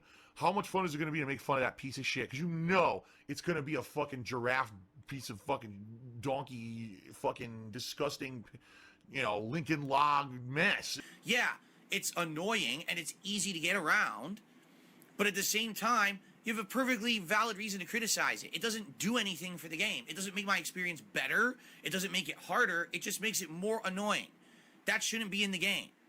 Anything that's in a game just to add annoyance factor, to say, oh, there's more content in the game, shouldn't be in a video game. Because a video game's about enjoyment. It's not about adding levels of Yes, I agree. A game should be about enjoyment and fun. And since you're having neither of those with this particular game, and arguably with any of the games recently, then maybe you shouldn't be playing games anymore, Phil. Or you should at the very least drop this one and play a different game, because I would rather you drop this game and play something else at this point, because you're just obviously not enjoying yourself, you're not having fun, so why do you persist in playing it? Why do you feel forced and obligated to continue this one when you dropped far better games that you should have continued? Divinity 2. medium to make your game longer.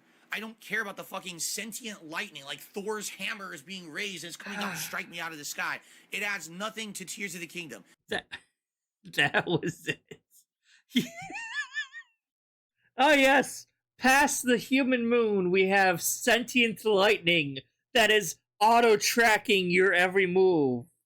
Because I don't understand how science works.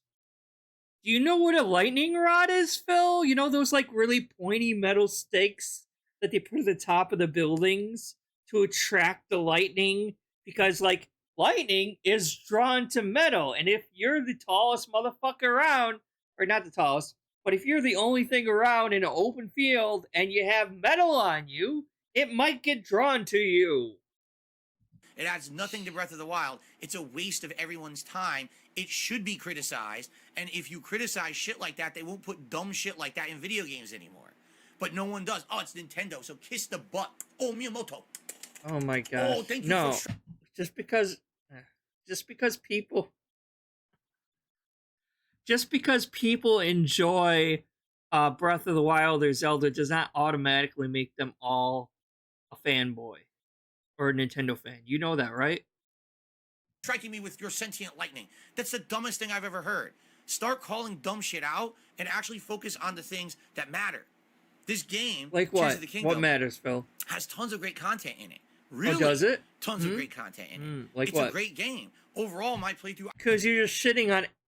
You were just fucking spending over an hour shitting on all the content in the game.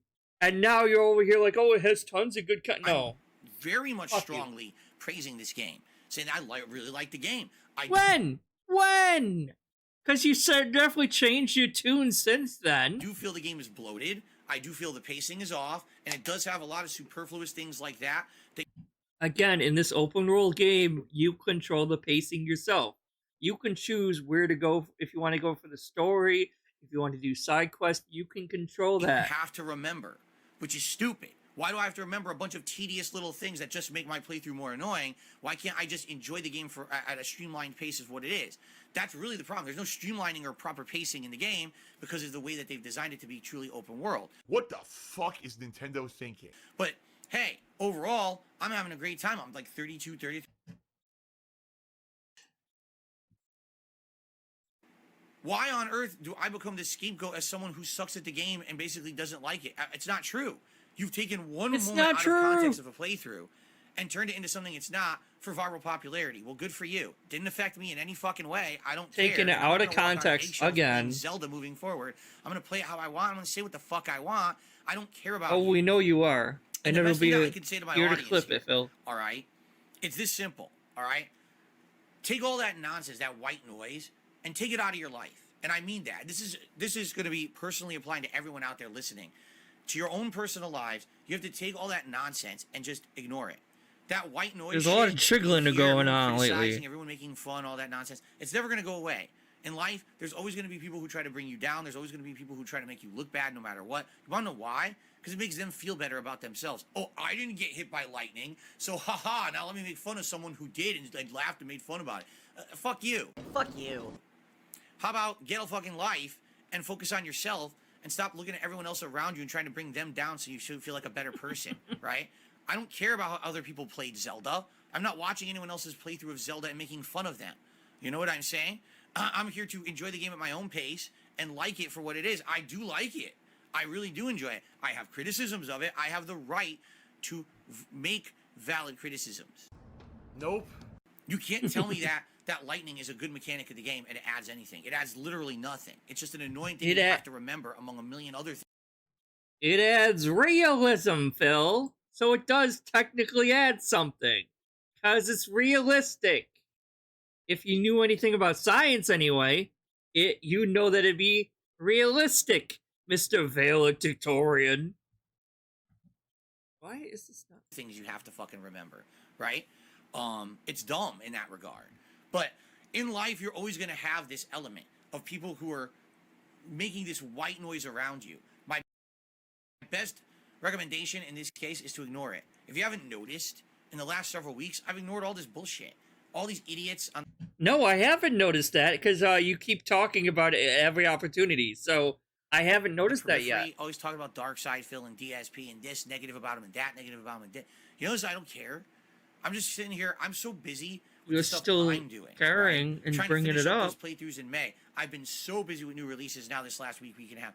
I don't give a shit about any of these morons saying this stuff. But what irks me is when I go to play the game again last night for the first time in a week, and I get people coming in saying, "Oh, your playthrough sucks now because now everyone's making fun of you, and now you're joking about it, and now your playthrough's gonna suck no matter what. It doesn't have anything to do with people making the game anymore." It's like, yeah, it sucks. It sucks because I like the game. Who fucking cares? All right, one more, and then we'll be done. I swear. This is Duty. Big ups. What's up, everybody? It's your boy Duty back again with another video, and this time we're taking a look at our boy DSP's daily rap video. $20, which are tips. If it was Streaming day, a completely different kind of streaming day from the last two actually that I've done. Today was RPG day, where we started off with a Chill Level 1 podcast where for a very lengthy amount of time I tried to explain and or justify my opinions on Tears of the Kingdom. Now that I've played Zelda Tears of the Kingdom for about 40 hours, I wanted to share my full thoughts. At this point, I'm actually heading, or at least I'm getting very close to the end game of the game. And, it's funny because it's not like I hate the game. I don't. But I'm very honest about my opinions on it, and I'm critical of certain things in the game, while others I actually am praising. But for a lot of people, that's just not good enough. The fact that I'm not agreeing with the entire mainstream opinion on the game and saying that it's an unstoppable masterpiece, game of the year shoo-in, is pretty upsetting for some. It's kind of ridiculous in my opinion, because I feel like, you should at least, even if you don't agree, in life, you should respect other people's opinions and not just say, well, you're just wrong, which is what a lot of people have been doing when I try to lay some criticism on the game. Anyway. I don't think many people have issues with you laying criticism on the game. The thing that people have issues with of your criticism, like I do, is the criticism only seems to come with games where you believe the support isn't there. And Zelda is a prime example of it. I mean, I think maybe the first two streams you did okay with support, but then after that, it just cratered. I mean, you're lucky if you crack $50 on tips in a stream. And that's the issue. Whenever support is low, you then become highly critical of the game. Same thing with Final Fantasy. You played it yesterday, the support wasn't there, I think you made it out with like $60, of course, with a 1 minute man tip, but the support wasn't there. And then it just seems that you level all of these criticisms as soon as the support starts drying up, and that's what people have a problem with you, Phil. Not your actual opinion per se. It's just, well, this is my opinion. It's not your opinion. It's, To be honest, admittedly, I'll say the first half of today's stream, I was getting bored. Like, it just seemed like it was way too many cutscenes again, even though I thought we had been done with that after having the premiere stream the other day. It was just so many cutscenes. All right, You yeah. know? Well, I thought this was a different video. Like, I'm not gonna watch his whole video, and steal his content. I thought this was just a clip of his stuff. I didn't realize it was him talking over it. So I'm not gonna steal his content. Go watch this video for yourself. Big ups, Duty. Big ups, everyone, for sticking around. Um, yeah. Sorry this took so long, everyone. Also, thank you everyone who watched and commented on my last incel video. It really does mean a lot. Been reading everyone's comments. It's actually really cool. Although I didn't ever get any notification on comments again, because YouTube for whatever reason just isn't giving me a notification. So I do apologize. I did finally see that there was like a bunch of comments from out of nowhere. I'm like, I wasn't getting freaking notifications. So I was trying to reply when I can and everything like that. But basically, yeah, this video is like just saying like he's arguing that like one game is way too, like, Zelda is way too open world, but Final Fantasy 16 is way too linear, even though he used the old Final Fantasy being linear example earlier, but now it's bad when it's in Final Fantasy 16. There's just no pleasing him. He's always trying to find reasons to not like a fucking game, basically. Alright? So thank you for watching. I am sorry this is so long. And as always, don't forget... M-O-O-N spells moon.